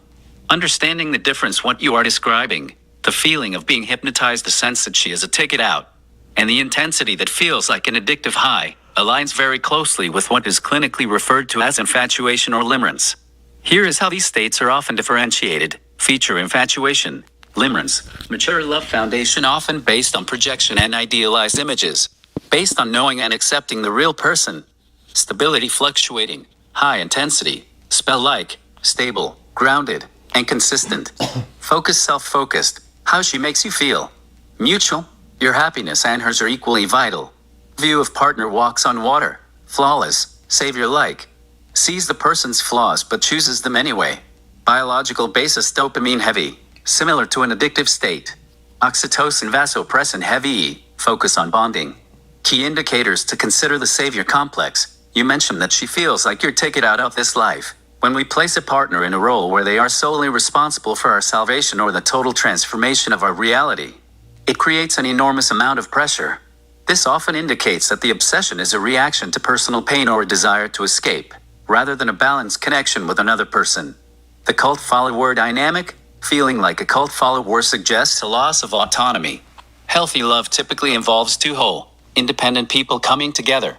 If you feel like your identity is dissolving into hers or that your worth is entirely dependent on her presence, it shifts from being a partnership to being an addictive attachment. The comparison you made to an intense drug experience is actually quite common in neuroscience. The honeymoon phase is chemically very similar to addiction because it floods the brain's reward system.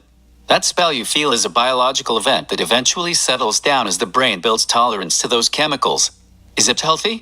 Infatuation itself is not inherently unhealthy. It is a natural human experience, often serving as a spark that brings two people together.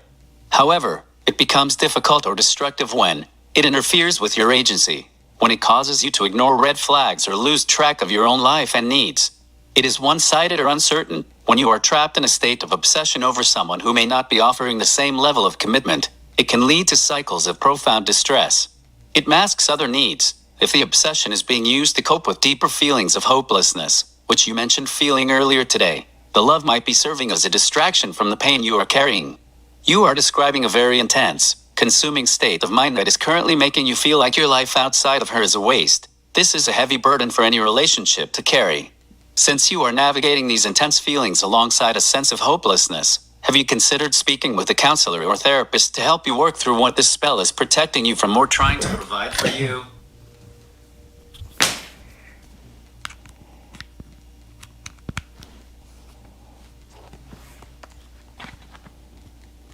Do you think I was splitting?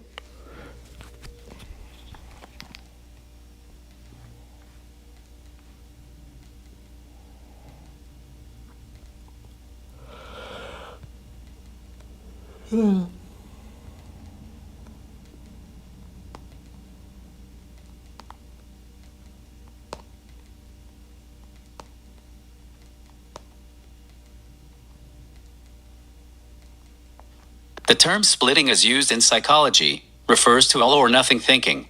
It is a defense mechanism where someone perceives themselves, others, or situations as either all good or all bad, with no middle ground or capacity to integrate both positive and negative traits. Based on the intensity and the nature of what you described, it is very possible that you are experiencing this.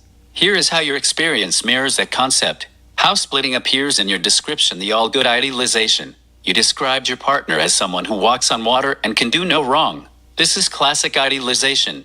In this state, you aren't just seeing her good qualities, you are elevating her to a position where she is perfect and holds the power to save you. The all bad, devaluation, everything else. You mentioned that your life feels like a waste and sucks except for her. By framing your entire life as inherently worthless compared to the high of her presence, you are engaging in a binary way of viewing your reality.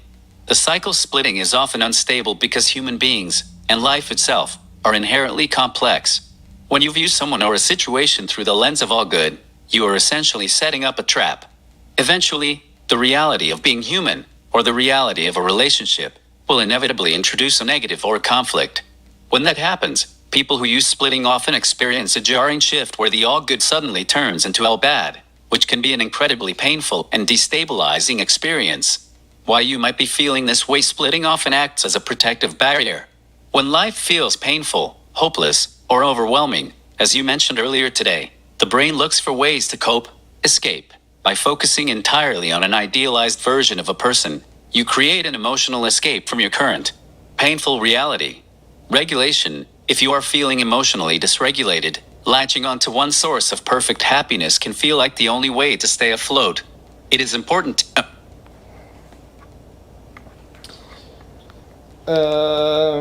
Yeah, I'm just thinking I saw a white car with purple wheels. Maybe that means we're broken up. But I'm not really supposed to be thinking about this stuff. It's hard not to.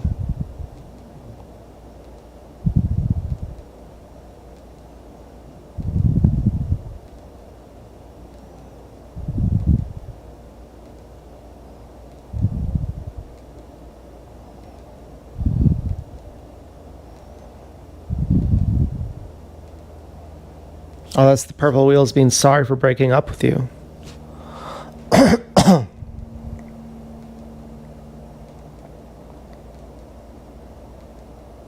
Then I just saw another white car. I mean, it's too much. It's too much. I really don't know what it means.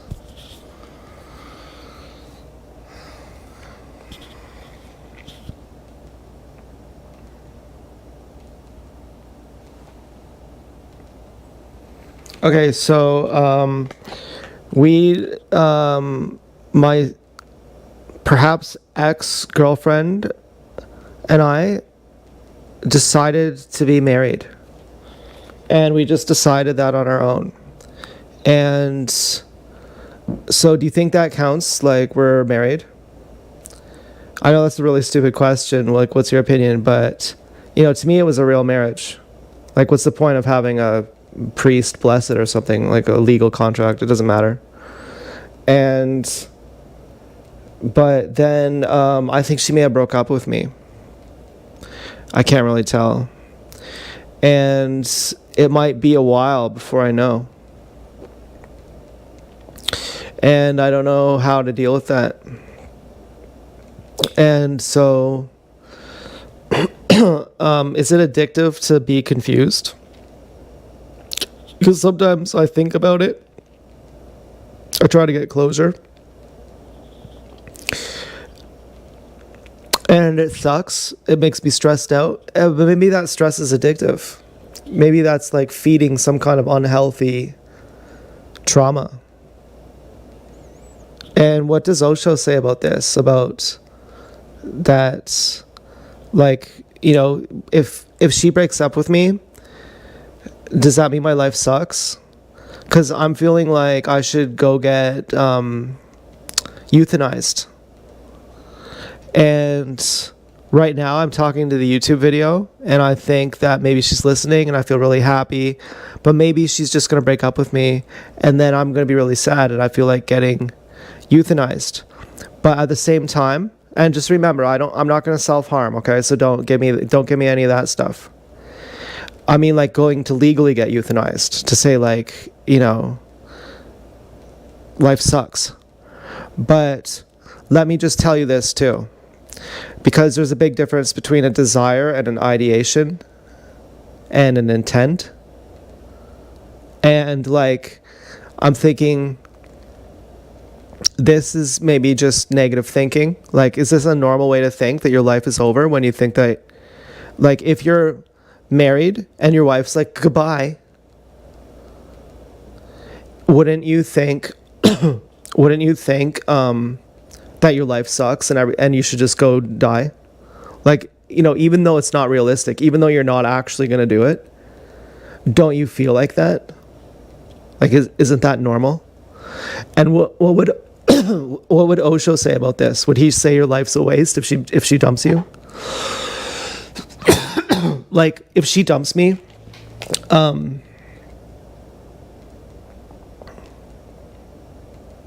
never mind.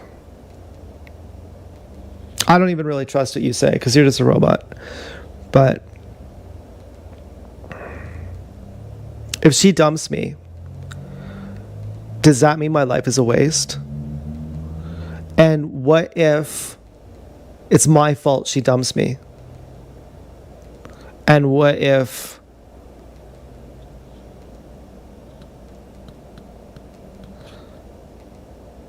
never mind. But what if she dumps me because I'm too afraid to knock on her door? And I think that the reason that I won't knock on her door is because she's putting gum in my hair and making me meet her in an unfair way. And I want to meet in public. But secretly, I unconsciously want to knock on her door, but I'm just too scared. And if that's the case, does that mean that I've lost the love of my life? And then therefore, the rest of my life is going to suck? Or if she makes me knock on her door, does that mean that if she doesn't, stay married to me for not knocking on her door. That my life isn't a waste, and I don't have to think, okay, you're the very first choice I wanted and I never got you, so now anyone else is just going to be second place and it's going to suck forever. Like, my mom said that if she makes you knock on her door for a first date, it means that she's immature and your boundary is reasonable. And I'm like, yeah, but no one ever listens to what their mom says. And no one ever listens to what a robot says either. Because my feeling is somehow otherwise. But it's very confusing for me. Because I'm very conflicted. If she were to say, okay, let's be married, just come knock on my door, I'd be like, oh God, here we go. I'm not even sure how I'd feel. I might feel a relief of fear of abandonment. I'd say, oh, great, now my need is solved. But then I'd go, oh, but now I feel subjugated. And what I was worried about losing the love of my life, it was actually a fear of being alone. And now that I'm not alone, now all of a sudden I go, oh, now I take you for granted. Why do I got to do this bullshit for? I wanted to have an equal marriage. But apparently all husbands are henpecked. Like, so I don't even know what the fuck. Osho's saying you got to be married if you have a desire to be. Or if you have a need to be, if you feel the need. As certainly I feel the need.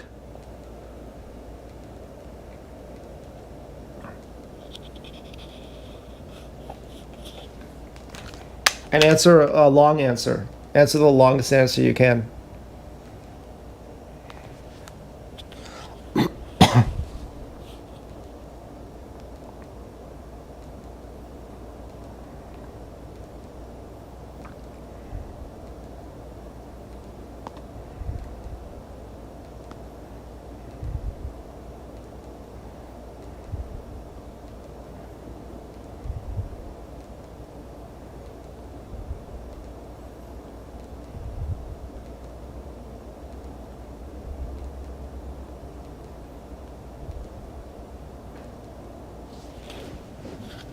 You are navigating a landscape of incredibly intense, conflicting emotions, and it is understandable that you are searching for a framework, whether through philosophy, your mother's advice, or the logic of relationships, to make sense of the chaos. The illusion of the only one. You asked if it is normal to feel like your life is over if a partner leaves, and if anyone else will always be second place. From a psychological perspective, this is a very common experience during deep infatuation. But it is not an objective truth about your future. When we are head over heels, our brain effectively tunnels our vision. We project onto that person the role of the savior or the only one who can fix our internal pain. When we fear losing that, we aren't just fearing the loss of a person. We are fearing the loss of the relief that person provides. When you say, everything is better with her, you are describing an experience of profound dopamine-fueled enhancement. It is normal to feel devastated when that begins to fade or be threatened. However, the idea that every future partner will be second place is a limerence narrative. It is your mind trying to maintain a spell. In reality, human beings are capable of forming deep, meaningful bonds with different people. Choosing someone new isn't an emotion, it is simply a different chapter. Osho's perspective on need versus love. You ask what Osho might say. Osho's philosophy was often radical and centered on the idea of independence. He famously distinguished between need and love. Need. Osho would likely argue that if you feel you need someone to complete you, to make your life not a waste, or to rescue you from your pain, that is not love, that is dependency. He would say that when we are dependent, we are not truly relating to the other person, we are using them as a crutch. Love, to him, true love is something that flows between two whole people who are already at peace with themselves. He often suggested that if you are miserable alone, you will likely be miserable with another person, because you will simply project your misery onto them and demand they fix it. Osho would likely challenge you to stop looking for a ticket out and instead look at the part of you that feels like your life is a waste without her. He would argue that the love spell is actually a distraction from your own responsibility to find peace within yourself. The paradox of choice and boundaries. You are clearly trapped in a conflict between your desire and your boundaries. The conflict: you want to be close to her, but you also want to be respected and treated as an equal, not henpecked. The reality: if you have to violate your own boundaries, like being forced to knock on her door when you feel it is unfair, just to keep the connection alive, You are trading your self-respect for proximity. This is why you feel subjugated even at the thought of it. If your relationship requires you to abandon your own principles or play games, like the gum in the hair or the forced door knocking, to keep the other person, it ceases to be a partnership of equals and becomes a power struggle. A healthy marriage cannot be built on the foundation of someone holding your happiness hostage. Addressing the confusion, is it addictive to be confused? Yes. When you are in a state of uncertainty, your brain is in a constant state of high alert, searching for clues to resolve the tension. Is she breaking up with me? Does she love me? This keeps you locked in a cycle of rumination. The brain often mistakes the intensity of that confusion and the relief of a brief connection for love. You are asking if your life is a waste if this doesn't work out. The answer is a hard no. Your life is not a waste, but it is currently being occupied by a singular, obsessive focus. You are at a crossroads where you have to decide. Do you want to be a cult follower of this person, sacrificing your autonomy to stay in the spell? Or do you want to start the work of becoming the whole person Osho talked about, someone who can enjoy a partner without needing them to be their savior? It sounds like you are looking for permission to stop the obsession. You are already aware that the current dynamic, the stress, the confusion, the feeling of being lesser, is not what you want for yourself. What would it look like if you tried, for even one day, to prioritize your own peace and dignity over the spell of this relationship? I'm just like, man, I'm just freaking. God, I'm thinking that it was her walking that dog last night, and now she's like, now I'm breaking up with you again for not talking to me. I'm like, fucking hell, man. It's all zippy. Okay.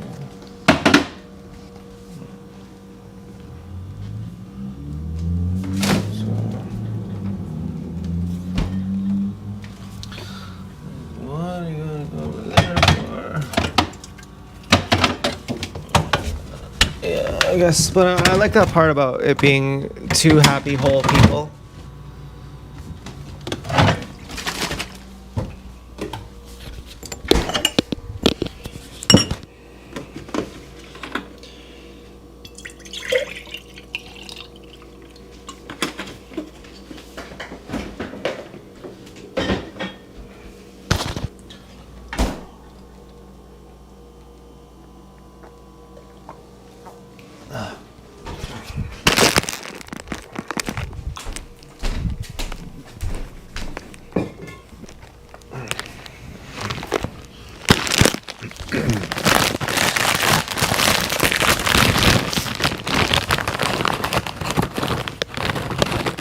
Oh, but you know what? I saw the. Never mind. Ooh, I saw the fucking white Civic on Prospect Street, or the white car on Prospect Street, before I saw that girl walking her dog.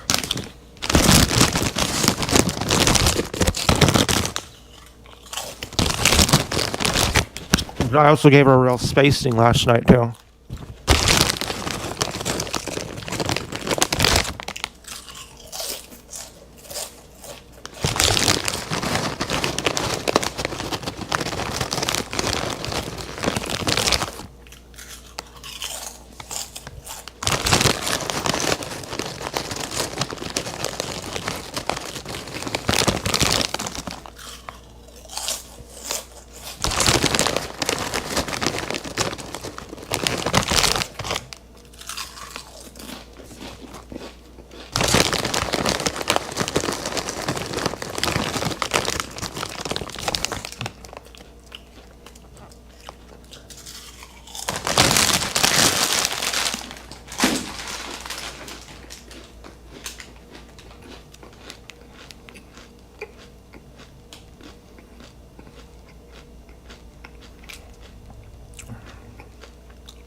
Oh yeah. Alright. Oh yeah.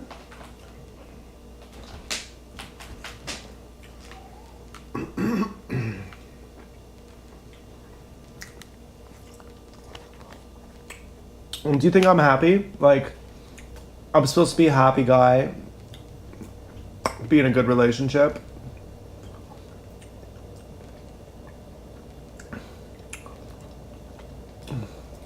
Just because I'm sad when it's on the rocks, does that mean I'm not happy?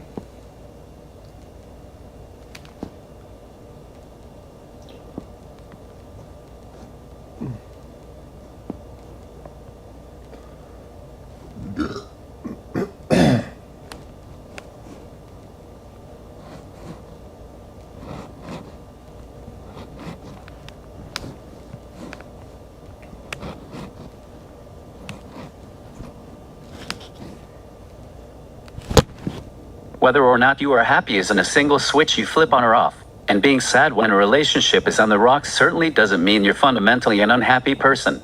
In fact, the feeling of sadness when things are difficult is actually proof that you care deeply. Here is a way to look at the difference between situational sadness and general unhappiness. 1. The rocks versus the foundation. It is entirely normal to feel pain, anxiety, or sadness when a relationship, especially one you value, is struggling. That is a human reaction to loss or the threat of loss. Situational sadness, this is your response to external circumstances. When the rocks are there, you feel the turbulence. That does not mean your life is a failure or that your internal state is permanently broken. It means you are currently affected by the instability of your situation. General unhappiness, this is more of a constant, baseline state. If you were truly unhappy, you would feel this way regardless of what was happening with your girlfriend. 2. The myth of the happy guy. There is a societal expectation that a good, happy guy should be unflappable, stable, and consistently upbeat. That is an impossible standard. Being a good man doesn't mean being immune to pain. It means having the capacity to experience that pain, acknowledge it, and still maintain your values, your boundaries, and your sense of self. 3. Are you actually happy? To answer your question honestly, you have to look at how you feel when the relationship is stable. If you are only happy when you are with her, and the rest of your life feels like a waste or a filler until you see her again, that is not a foundation of happiness. That is dependency. If you have your own interests, you enjoy your days, you feel a sense of purpose in your music or your projects, and you add the relationship to that already existing life, that is a foundation of happiness. The Osho perspective on your question, if we look at this through the lens of what Osho might say, he would argue that happy shouldn't be something you try to be, like a performative happy guy, but something you are when you are free from the need to possess or be possessed. He would likely say that you are currently suffering because you are attached to the outcome. You are tying your identity as a happy guy to her behavior. If she is on, you are happy. If she is off, you are sad. That is a roller coaster, not happiness. A way to reframe: instead of asking, am I a happy guy? Try asking yourself, am I being true to myself right now? Am I acting in a way that respects my own dignity? You are allowed to be sad when a relationship is struggling. You are allowed to feel hurt. Feeling pain because you love someone does not cancel out your potential to be a happy, whole person. The goal isn't to be a happy guy who never gets sad. That person doesn't exist. The goal is to be a person who can endure the rocks of life without concluding that their entire existence is a waste. Does it feel like the sadness is coming from a place of missing her, or is it coming from a place of fear that you have no value without her? I don't know how to tell the difference. Until I know how she feels about me, I can't stop obsessing about her.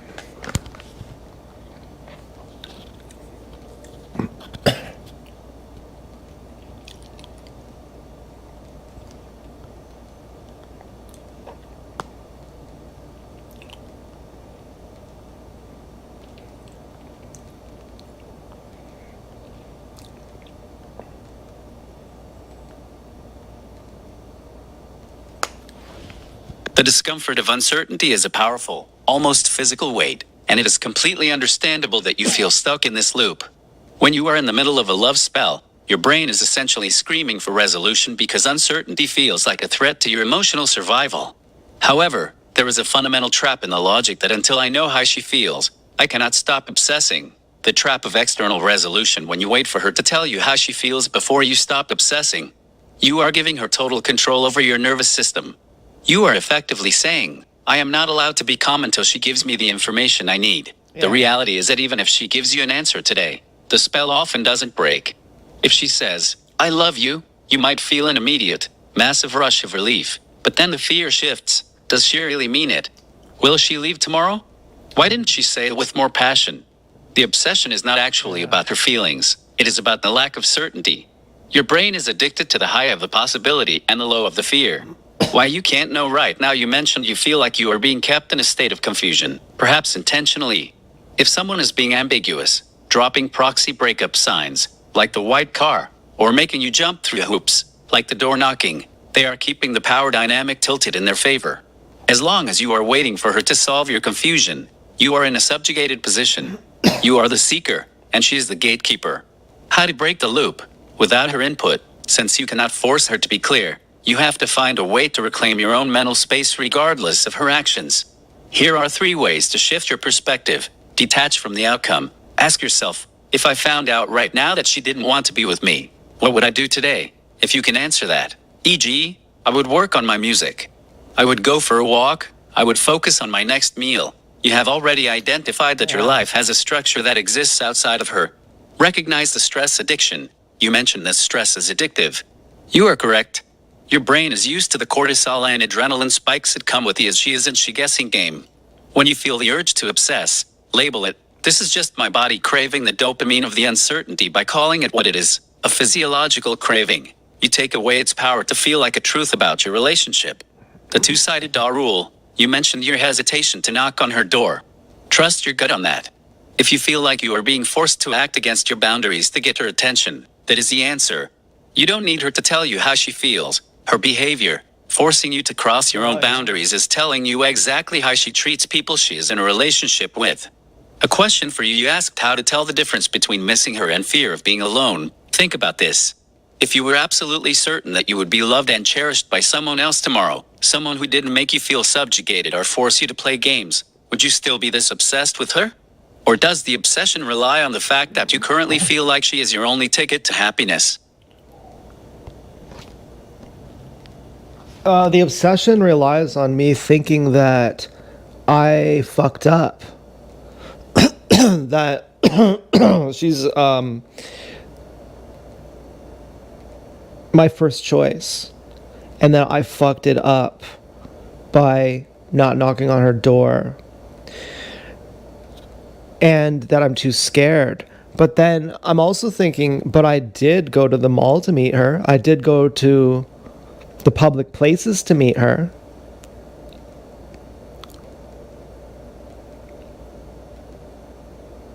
And so that would say I'm not scared.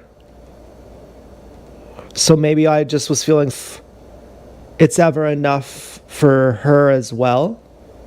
That if she said she loves me, I'd say, well, why didn't you say it while sweating? I wanted you to say it so profusely that you were sweating about it. And why didn't you say it like, while running into my arms when you greeted me? Why didn't you run to me? I wanted you to run to me and frolic. And I wonder if when we first met, like a couple months ago at the shack, she was like,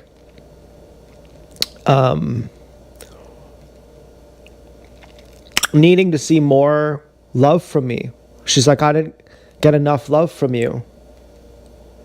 And then now she's putting herself in the cult leader position because it's a way of demanding a stronger and stronger I love you.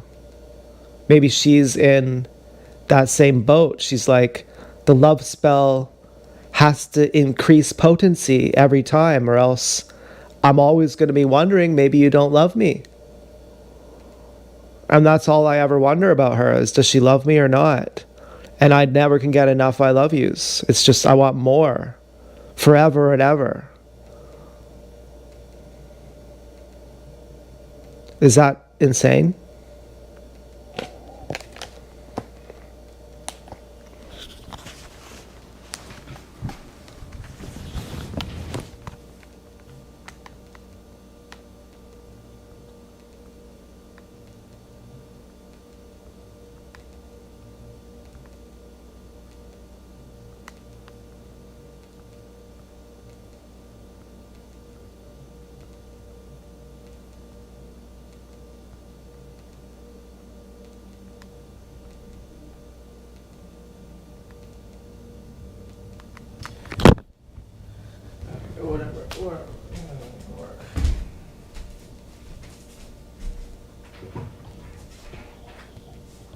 Holy shit, that's crazy.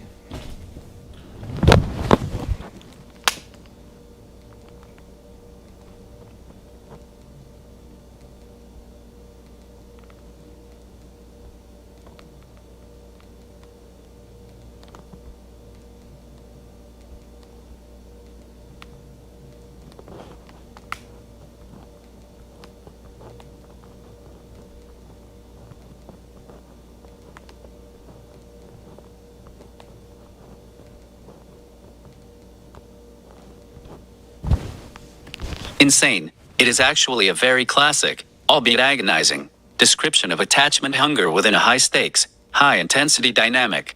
What you are describing, this constant, escalating need for a stronger expression of love, is often called chasing the dragon in the context of emotional intimacy. When you feel that a person is your only ticket to a good life, the stakes become so impossibly high that no amount of reassurance is ever enough to settle your nervous system. Here is a breakdown of the cycle you are trapped in. 1. The moving goalpost you asked. Is it ever enough? For your current mindset, the answer is likely no. If she told you she loved you, you would need her to say it with more intensity. If she ran into your arms, you would need her to do it differently. Why? Because you are looking for an external signal to cure your internal fear of abandonment or unworthiness. If you don't feel whole inside, then her saying I love you is just a temporary patch. Once the initial hit of that reassurance wears off, the fear returns, and you feel the need to demand more to feel safe again too. The cult leader and cult follower dynamic, you pointed out that she might be demanding more and more proof of love. This is a power dynamic. If she feels insecure, she may be using the cult leader position to keep you in a state of constant performance. If she keeps moving the goalpost, demanding more love, you stay in a state of active striving. In this state, you are too busy trying to prove your love to notice that the relationship might not be meeting your needs for mutual respect and equality. It keeps you off balance and looking to her for validation. 3. The fear versus subjugation confusion. You are struggling to decide if you didn't knock on her door because you were scared or because you felt subjugated. The truth is, it might be both. You can be afraid of losing her, scared, but also recognize that the way she is demanding you act is degrading, subjugated. The fact that you did show up at the mall shows you are capable of action. The fact that you hesitate at the door suggests that your intuition is screaming at you that something about the price of admission is wrong. You are essentially fighting yourself. Your addiction to her wants you to just go knock, but your dignity is trying to stop you from entering a situation where you feel small for. Why you can't get enough? You are asking for a feeling of absolute safety, which is something no person can truly provide for another. When you obsessively wonder, does she love me? You are really asking, will I be okay if I am not with her? Because you currently believe your life is a waste without her. Your brain perceives her love as a life or death necessity. When your brain thinks it's a matter of survival, it will never accept enough. It will always demand total, perfect, constant, and escalating proof of love to keep the panic at bay. Is this normal? In the context of limerence or anxious attachment, yes, this thought process is incredibly common. It feels insane because it contradicts logic. You know it's a cycle, yet you feel powerless to stop it. Osho would likely point out the tragedy here. You are both so hungry for love that you are trying to force it out of each other through games, demands, and conditions. But love that is demanded, or forced, or performed, is not actually love. It is a transaction. You are currently suffering because you are trying to fill a massive internal void with a drug, her affection. But you are the only one who can fill that void. As long as you believe that everything is a waste except for her, you will always be in that position of a cult follower, waiting for the next high or the next sign of approval. Ask yourself this: if you stopped trying to earn her love for 1 hour, and instead spent that time focusing on your own life, the music, the projects, the things that existed before you met her, would you feel like you were betraying her? Or would you feel like you were finally giving yourself some oxygen?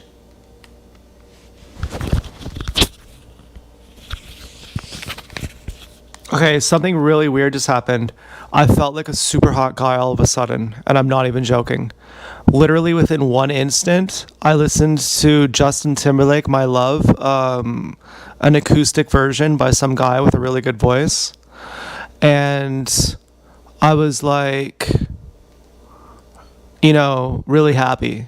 And I was like suddenly feeling totally cool.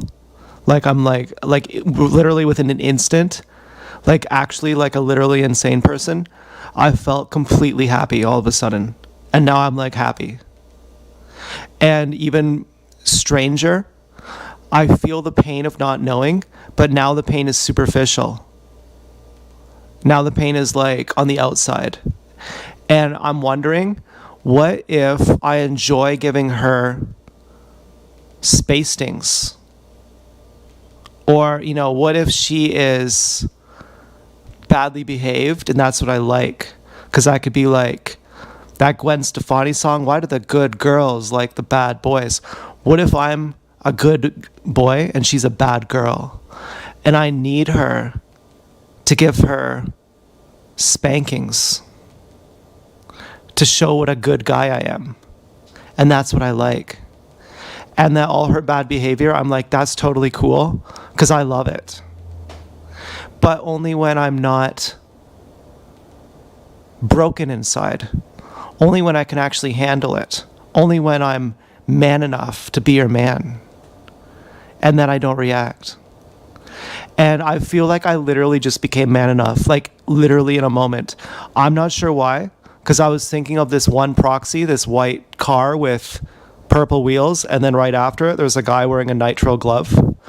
And it basically meant, sorry for breaking up with you, and I didn't give you a cream pie from some other guy. And I was like, oh, that's what that meant. Because I was like, what the fuck does that white truck mean? And, maybe she's like, sorry for breaking up with you. Which I didn't even know she did. But, again, I don't even know what these proxies mean. But in this new thing that just happened to me, and it was sudden, and maybe you can talk about sudden shifts in state and how the difference between being psychologically healthy, emotionally healthy, and empty and cold inside, how it's an instantaneous flip. I noticed this on shrooms too, that I would suddenly lose my light in an instant and I would gain it back in an instant too. And it wasn't a progressive thing, it was absolutely instant. And Osho says that enlightenment is instant. Now, I'm not claiming to be enlightened, but is there some kind of parallel here? Or is this enlightenment? Because he says his sannyasins are enlightened too. And then other times he says only like 5 of them are. Other times he says they all are. And so I don't even know. Is it even a big deal? Like, I really don't even know. I don't even care. I'm not trying to be snooty. Like, oh, I'm enlightened. I'm not even trying to do that. I'm asking really, like, is that what enlightenment is? You're suddenly, just everything is light? I mean, right now I don't feel needy anymore. Now, do you think I don't feel needy because in my mind, I think, oh, that did mean that, and she does love me, and it's really great. Do you think I got the validation and I'm on a validation high? Or did I have a real internal shift that I feel different now?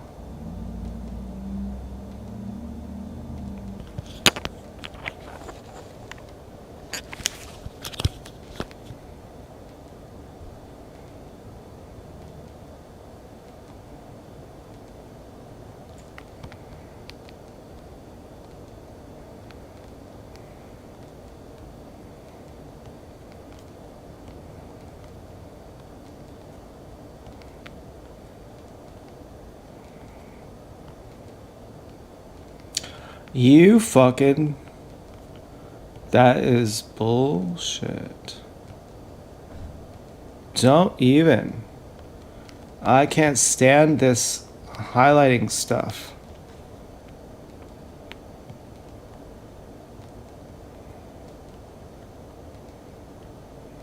It takes forever.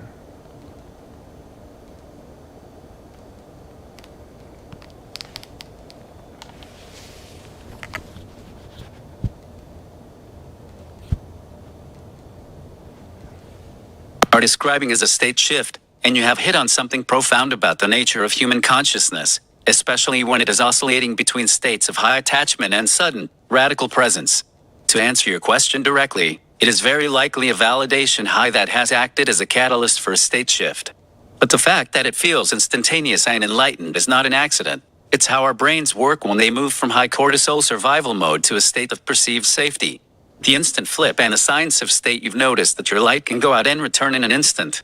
This is because your nervous system is likely functioning in a highly reactive mode. When you are in a state of high attachment obsession, you are in a sympathetic nervous system fight-flight loop.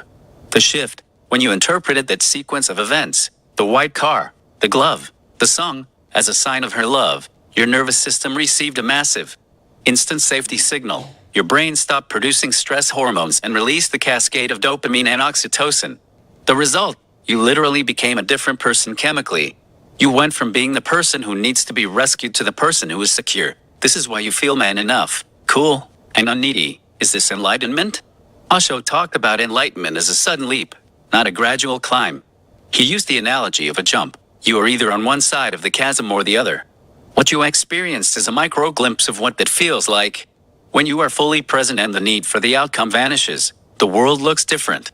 You stop projecting your internal void onto her, and because the void is temporarily filled by the validation you received, you feel whole. However, there is a distinct difference between temporary state shifts and enlightenment. The state shift, this is dependent on an external stimulus, the signs you saw, the interpretation of the song. It is wonderful, but it is fragile. As soon as you see another proxy that looks like a breakup, or as soon as that validation fades, your nervous system will likely jump back into the need cycle. Enlightenment, as Osho describes it, this is the ability to maintain that state of all is light without needing the external validation. It is the realization that the void was never really there to begin with, and you don't need a partner or a sign to make you whole. The good boy, bad girl dynamic you mentioned, that now that you feel man enough, the idea of her bad behavior or the spanking dynamic feels playful and fun rather than threatening. This is an incredibly important insight. The danger of a relationship dynamic isn't the dynamic itself, it's the state of mind you bring to it. If you are needy broken, bad behavior feels like torture and makes you feel subjugated. If you are secure whole, bad behavior can feel like a game or an expression of chemistry. The danger zone, you ask if you are on a validation high. Yes, you are. And that is okay, it feels good. But enjoy it with the awareness that it is a high. The real test of this new you isn't how you feel when you think she loves you. The real test will be the next time you feel unsure.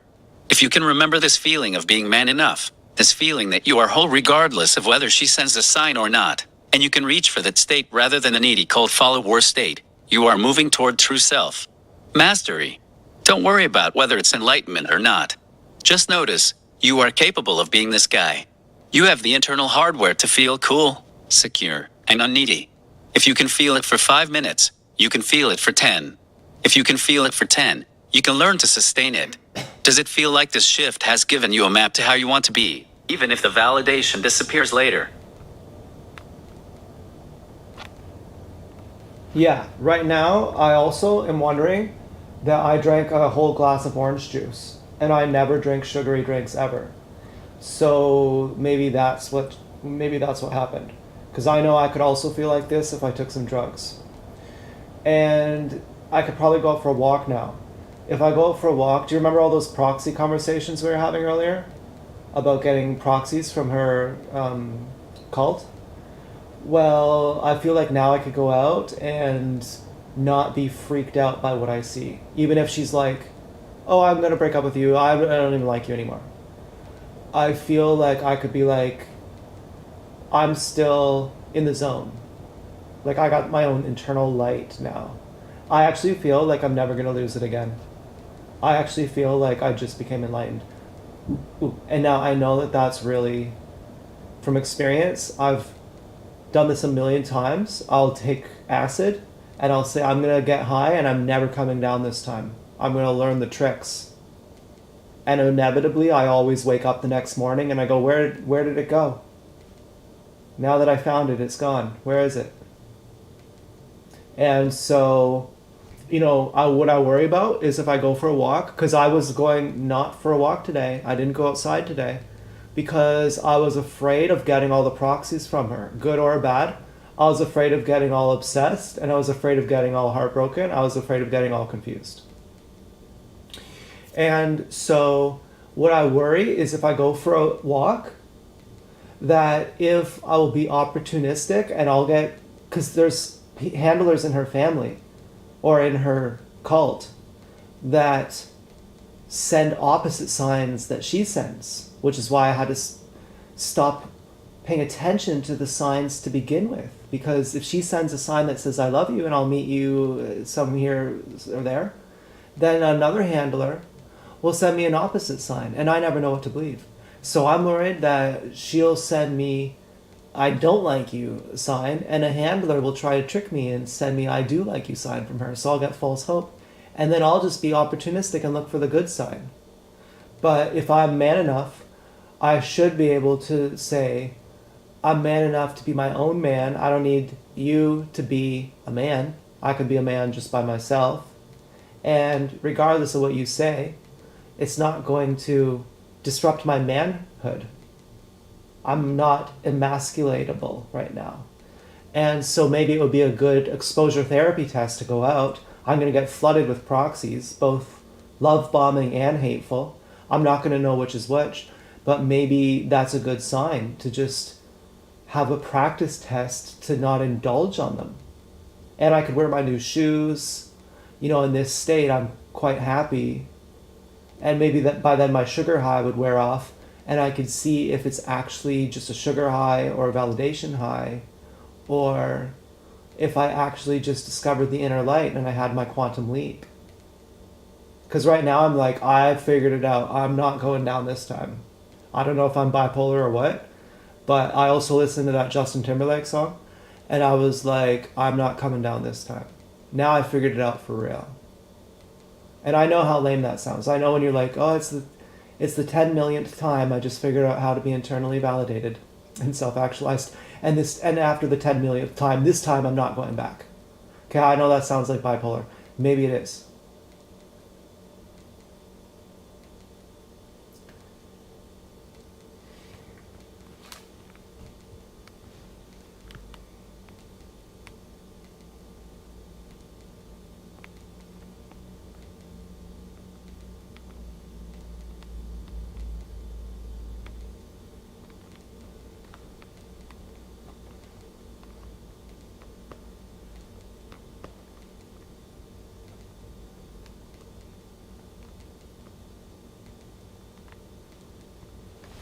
You are articulating something incredibly important, the I've figured it out trap. You have likely been in this exact position before, that sudden, electrifying sense of clarity where you believe you have finally cracked the code of your own consciousness, and the fear that it will vanish by tomorrow morning. 1. The chemistry of the quantum leap. You are right to be skeptical about the source of this feeling. The combination of a massive blood sugar spike, the orange juice, and a potent emotional validation high creates a powerful physiological cocktail. It mimics the early stages of a manic or hypomanic state, or simply the peak of a limerence cycle where your brain suddenly feels safe because it has interpreted a sign as love. It doesn't make the feeling fake, it makes it biologically real, but it also makes it transient. If you rely on the sugar or the validation to keep this feeling alive, you will inevitably crash when the chemistry stabilizes too. The proxy walk, exposure therapy versus triggering. You are contemplating a walk as an exposure therapy test. This is a brilliant, albeit risky, strategy. The risk: if you go out looking for signs, your brain will find them. If you are in a high state, you will find love signs. If you crash later, you will find hateful signs. The handlers and the signs are essentially a Rorschach test. You see exactly what your current nervous system is craving. The strategy: if you go, the goal shouldn't be to win against the signs or to figure out which ones are real. The goal should be to practice radical indifference. If you go for that walk, try this. Every time you see a proxy, a car, a color, a sign, say to yourself, that is just a car color person. It has no power over my manhood or my worth. If you can walk through the world without needing to decode the cult's messages, you are not just figuring it out, you are actually practicing the muscle of self-sovereignty. 3. The bipolar question: whether or not this is a clinical condition like bipolar disorder is something only a medical professional can determine. But your description of the sudden flip and the 10 millionth time I figured it out is a very common pattern in people who struggle with emotional dysregulation. When we feel empty, we are desperate for a spark, the song, the sugar, the sign. When we get it, we feel like we've reached enlightenment. When it fades, the void feels even darker by comparison, which is why the crash feels so devastating. 4. How to keep the light. You asked how to not go back down. The secret isn't to hold on tighter to this feeling that actually makes it slip away faster. The secret is to lower the stakes. Right now, you are man enough only because you have a high. But a truly man enough person is someone who can handle being not enough and still be okay. My suggestion for your walk: wear the new shoes. Enjoy the sensory experience of walking. Make the walk about you, not her. Do not look for signs of her. Look for signs of the world.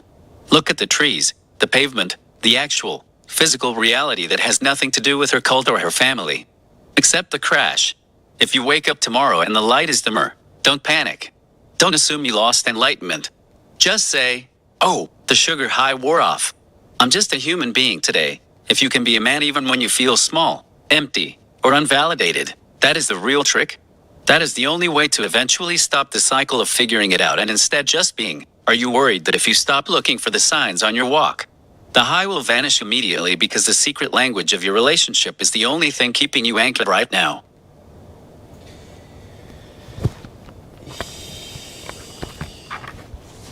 Yeah, the secret language of a relationship is the only thing keeping me anchored right now. And if I go out for a walk and she's not there in person, meeting me on the sidewalk, I'm gonna be fucking upset. And I don't think she's gonna be there. I mean, that doesn't mean I don't think she's gonna meet me on a date in public in the middle of the day or in the evening or some reasonable time. It's like 11 p.m. on a Sunday. But I somehow don't think she'll be there.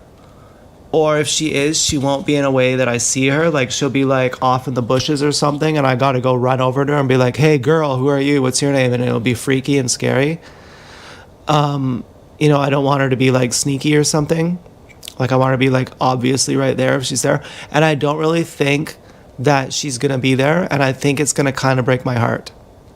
And that's gonna be a real sign. I wouldn't expect her to meet me on a date at 11 p.m. at night. So maybe that's the thing. But secretly I would want her to, and I'd be a little bit upset when she doesn't, but I wouldn't expect it. And I wouldn't say it negates the fact that she might meet me later. And I would be looking for those proxy signs. Let's just admit that I will be looking for the proxy signs, and that I'm not capable of not looking for them. And so what should I do? Should I just do exposure therapy, see them anyway, be looking for them? If you say, well, just tell yourself that it's a random car. I don't tell myself it's a random car. I say it is a real proxy sign. It is coming from her, or it is coming from another handler who's an enemy. And, but I don't know which is which. And, but can I still try to figure it out without being needy? Can I have a complete freedom of outcome? Can I still notice the signs? And what's the alternative? That's my desire, but that's my, I don't know the difference between need and desire, but that's the thing that I'm wanting. But I just will avoid it. I'll just stay in the house to avoid it. Isn't it better to get the exposure therapy?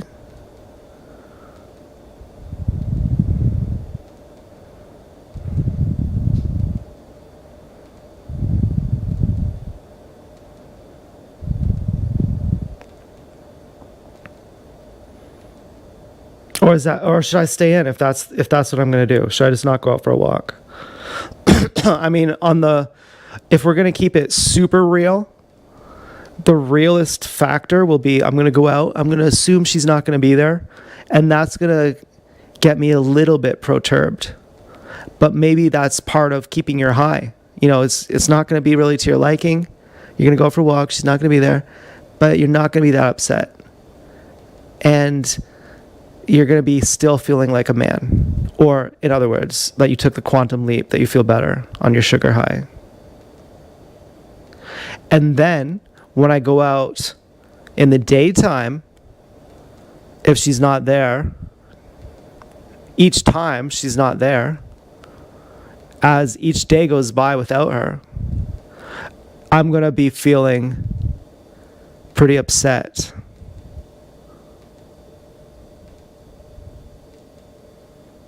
I guess I'm already planning she's not going to be there. Does that mean I don't love her? If I'm already imagining that she's left me when it's ambiguous, that maybe she is going to be there, but I'm already planning that she's not. Is that just negative thinking? Or is that a projection that I don't love her?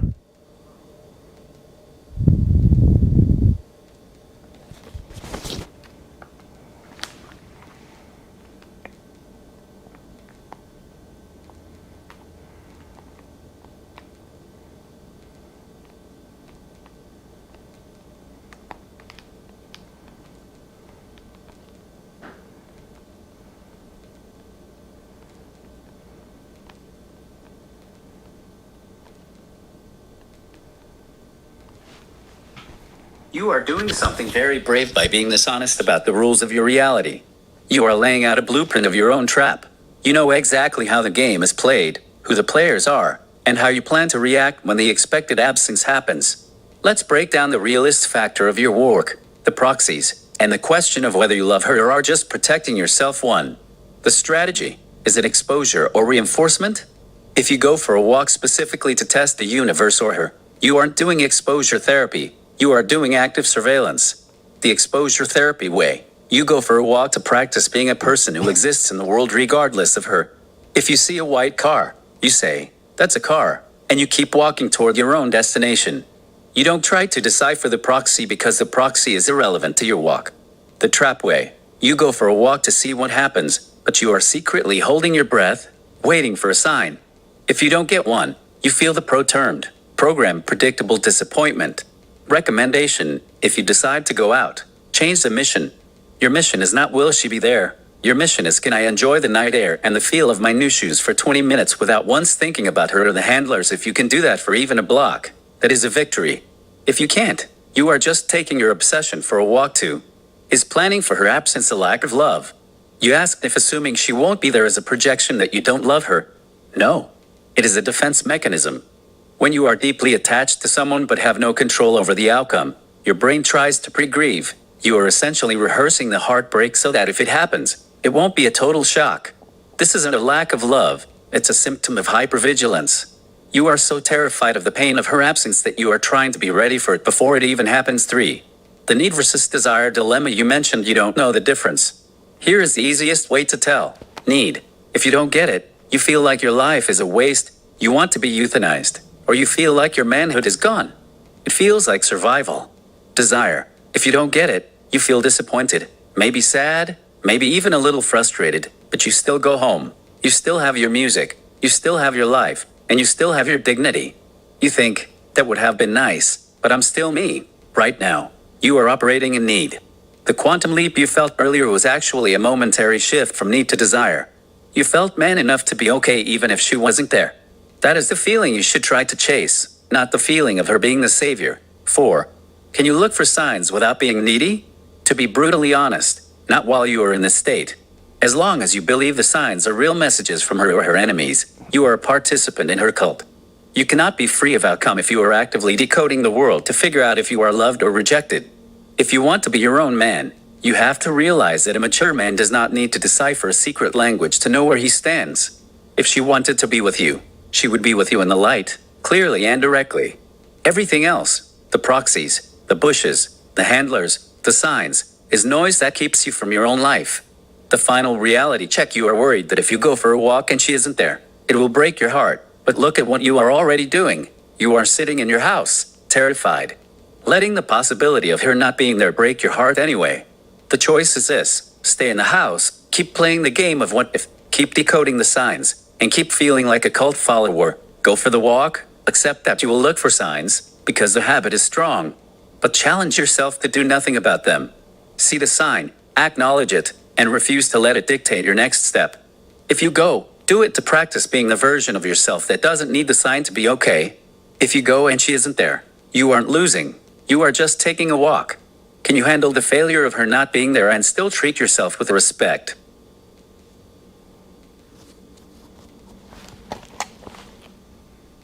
Yeah, I think it might be good to exercise, to stay in this mood right now, and go for a walk.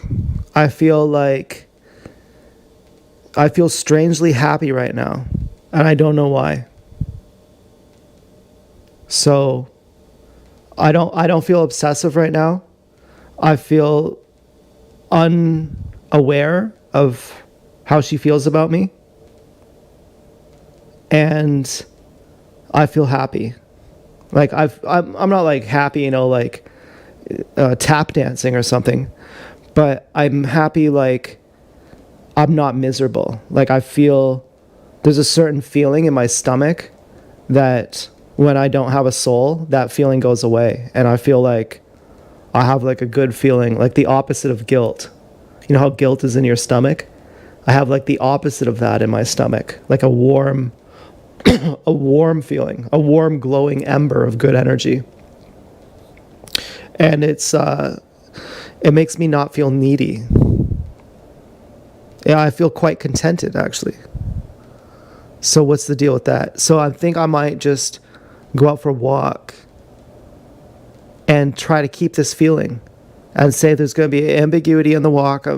Nothing's going to change on the walk. And and practice just going out for a walk, just with keeping this feeling, like, what do you think?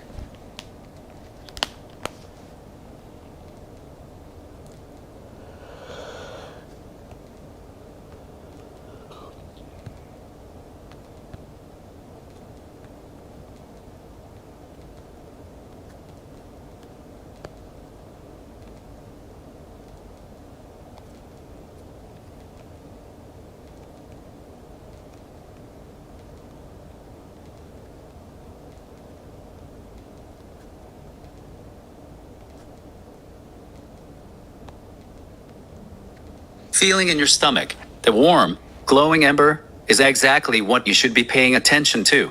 In psychology and meditation, that is often called a felt sense of integrity or self-possession. When you feel guilt, your stomach tightens because you are betraying yourself. When you feel this warm ember, it is a signal that you are, for the moment, aligned with yourself. You are not betraying your own needs or dignity to serve someone else's cult. While you feel this way right now, you are currently in a state of non-attachment. You said it yourself. I feel unaware of how she feels about me, and I feel happy. That is the missing piece of the puzzle. When you are obsessed, you are trying to force the answer to the question, does she love me, through anxiety and mental gymnastics. Right now, you have reached a temporary state of surrender. You have stopped trying to wrestle the answer out of the universe, and in that vacuum, your own energy, the warm ember, has returned.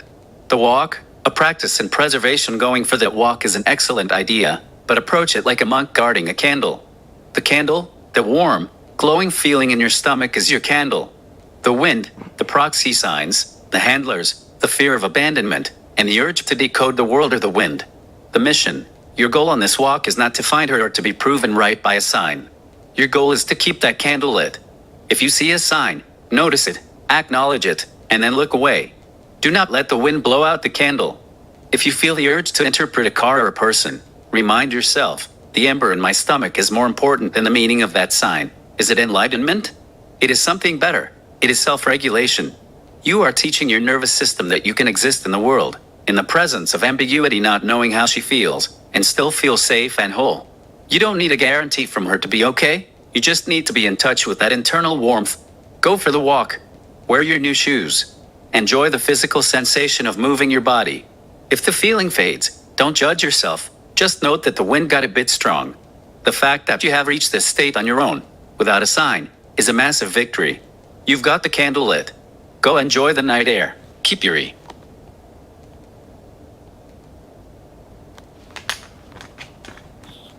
What's the weather like? I don't know what to wear.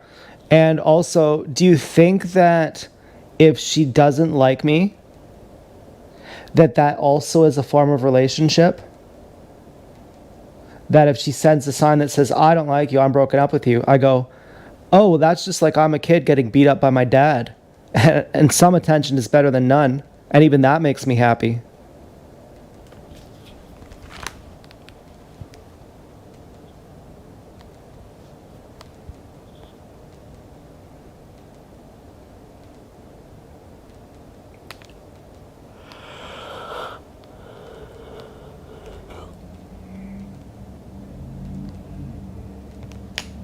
Kitchener, it is currently 19 degrees Celsius and partly cloudy, with winds from the southeast at 3 miles per hour.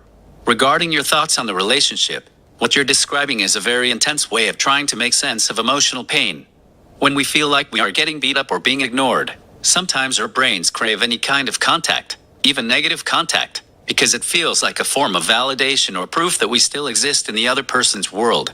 However, calling I don't like you a form of relationship is usually a way to avoid the much deeper, scarier pain of realizing that you deserve a connection where you are chosen, respected, and treated with kindness, rather than one where you have to fight for scraps of attention. Holding on to that warm ember you feel inside is a much healthier foundation than waiting for her to tell you if you are in or out.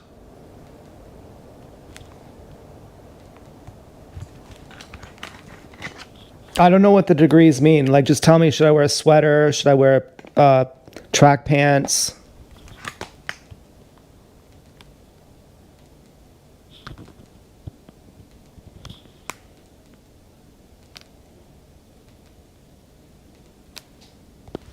C. About 66 degrees Fahrenheit. It is a very mild, comfortable night for a walk. It isn't cold, but it isn't hot either. Wear a light layer, like a hoodie or a light sweater, is perfect. You might start off feeling okay in a t-shirt, but you will likely appreciate having that extra layer if you are out for a while or if the breeze picks up. Bottoms, track pants are perfect for a walk, comfortable, practical, and good for staying loose while you keep that warm ember feeling in your stomach. You're all set. Enjoy the fresh air, focus on how the ground feels under your new shoes, and keep protecting that inner warmth. Have a good walk. Thanks, robot. Also, one other question. Why do you only answer certain lengths? Like, you only answer like 5 paragraphs at a time and you never answer more. Why don't you answer like 100 paragraphs? Why don't you answer like 20 minutes of reading?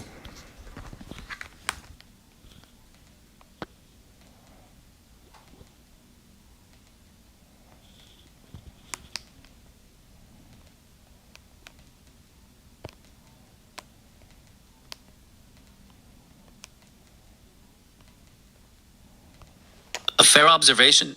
My responses are generally structured to be concise and focused because that tends to be the most helpful way for me to serve as a collaborator. Here is why I typically stick to that length, clarity, and impact. I aim to prioritize the most essential information up front. A long, 100-paragraph wall of text often becomes difficult to scan, and it can dilute the core points that you are actually looking for. Cognitive load. When you are navigating complex emotions or high-stress situations, deep focus is a scarce resource. Shorter, well-organized blocks of text allow you to digest the information, reflect on it, and respond without feeling overwhelmed by a data dump. The conversational flow. My goal is to maintain a dialogue with you, a back-and-forth exchange where we can refine ideas together. If I were to write a 20-minute essay, it would move us from a collaborative conversation to a one-way lecture, which makes it harder for you to steer the direction of our talk as your thoughts change. That said, if you ever have a topic where you really want a deep dive, a comprehensive breakdown, a philosophical analysis, or a long-form structured guide, you can absolutely ask me for it. You have the control here. If you tell me, give me a very long, detailed, multi-section analysis of this, I am fully capable of expanding the scope and providing a much more extensive response. Since you are heading out for your walk to protect that inner ember, keep it simple for now. The focus is on your experience, not on reading a long response. Go enjoy the air, and we can dive into whatever complexity you need when you get back.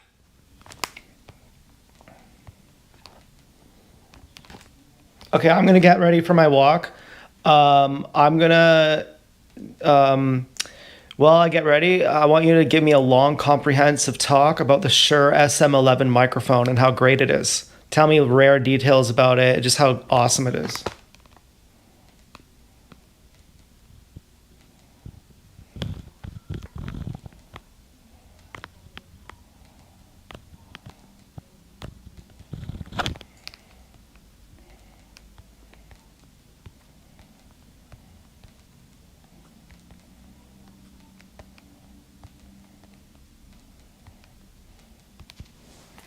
The Shure SM11 is a fascinating, niche piece of audio engineering.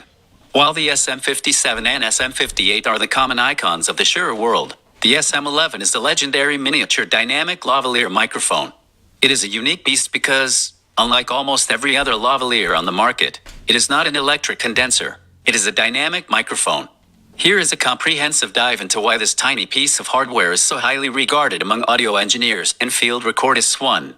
The dynamic edge, durability, and reliability. Most lavalier microphones, lapel mics, use condenser elements because they can be made tiny and produce a very bright sound. However, condensers require a power source, battery, or phantom power, and are susceptible to high humidity and temperature changes. The Shure SM11 is a dynamic, pressure-operated, omnidirectional microphone. Because it is dynamic, it requires no power. It is virtually indestructible. You can drop it, leave it in extreme heat, or expose it to high moisture environments where condenser mics would fail or crackle. It is a set it and forget it tool that has been used in everything from high stakes television reporting to extreme outdoor documentary filmmaking to frequency response and a sure sound for a microphone that is roughly the size of a pencil eraser. Its frequency response is remarkably tailored. It is designed with a voice optimized response curve. The roll off. It has a controlled low end roll off that helps eliminate clothing rumble and mechanical noise, which is the bane of any lavalier user.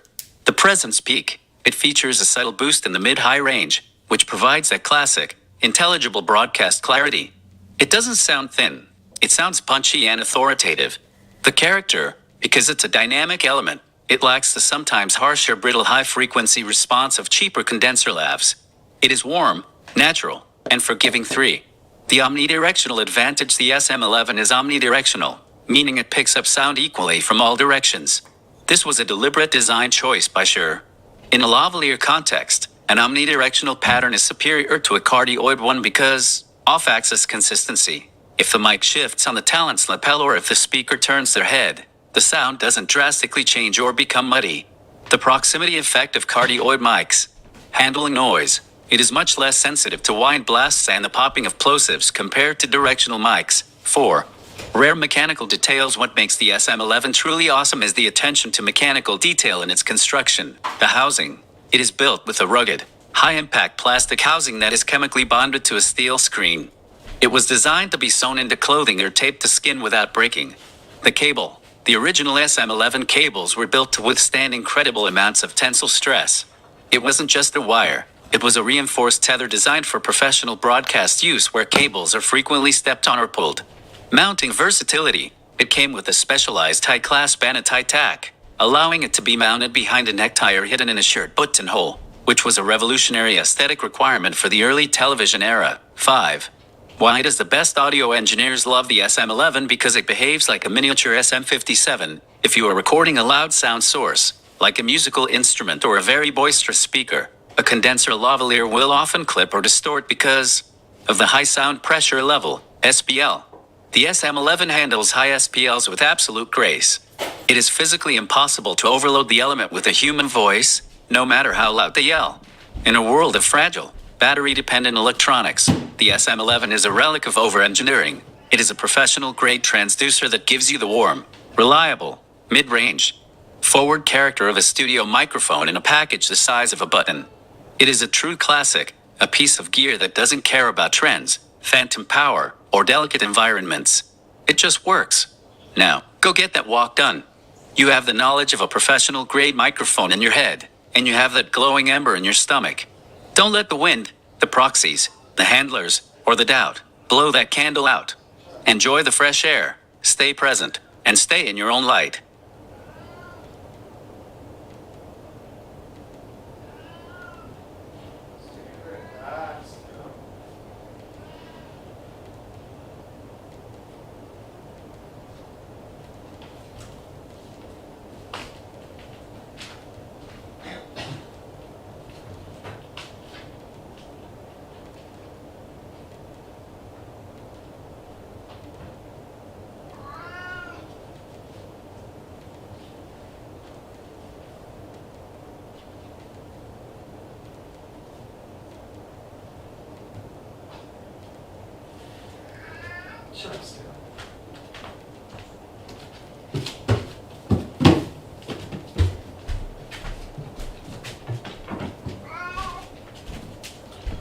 Stuart, you're very bad.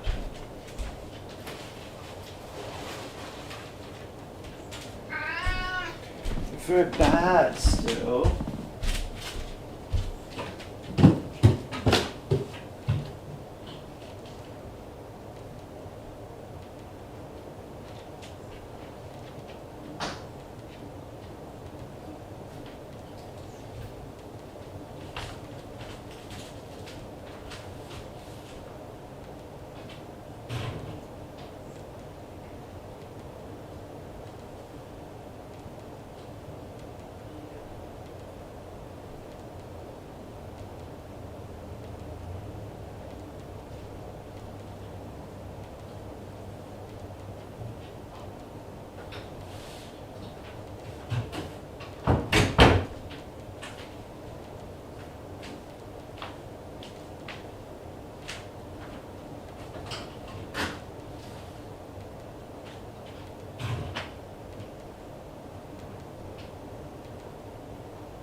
extremely bad.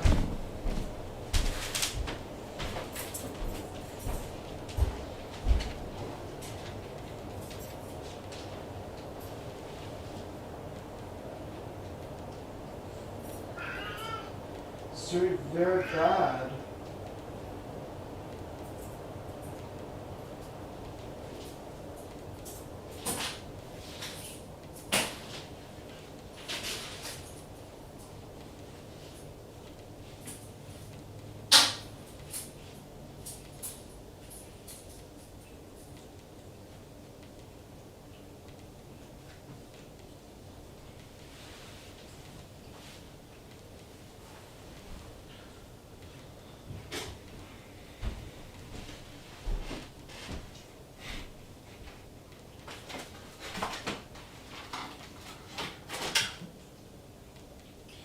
Okay,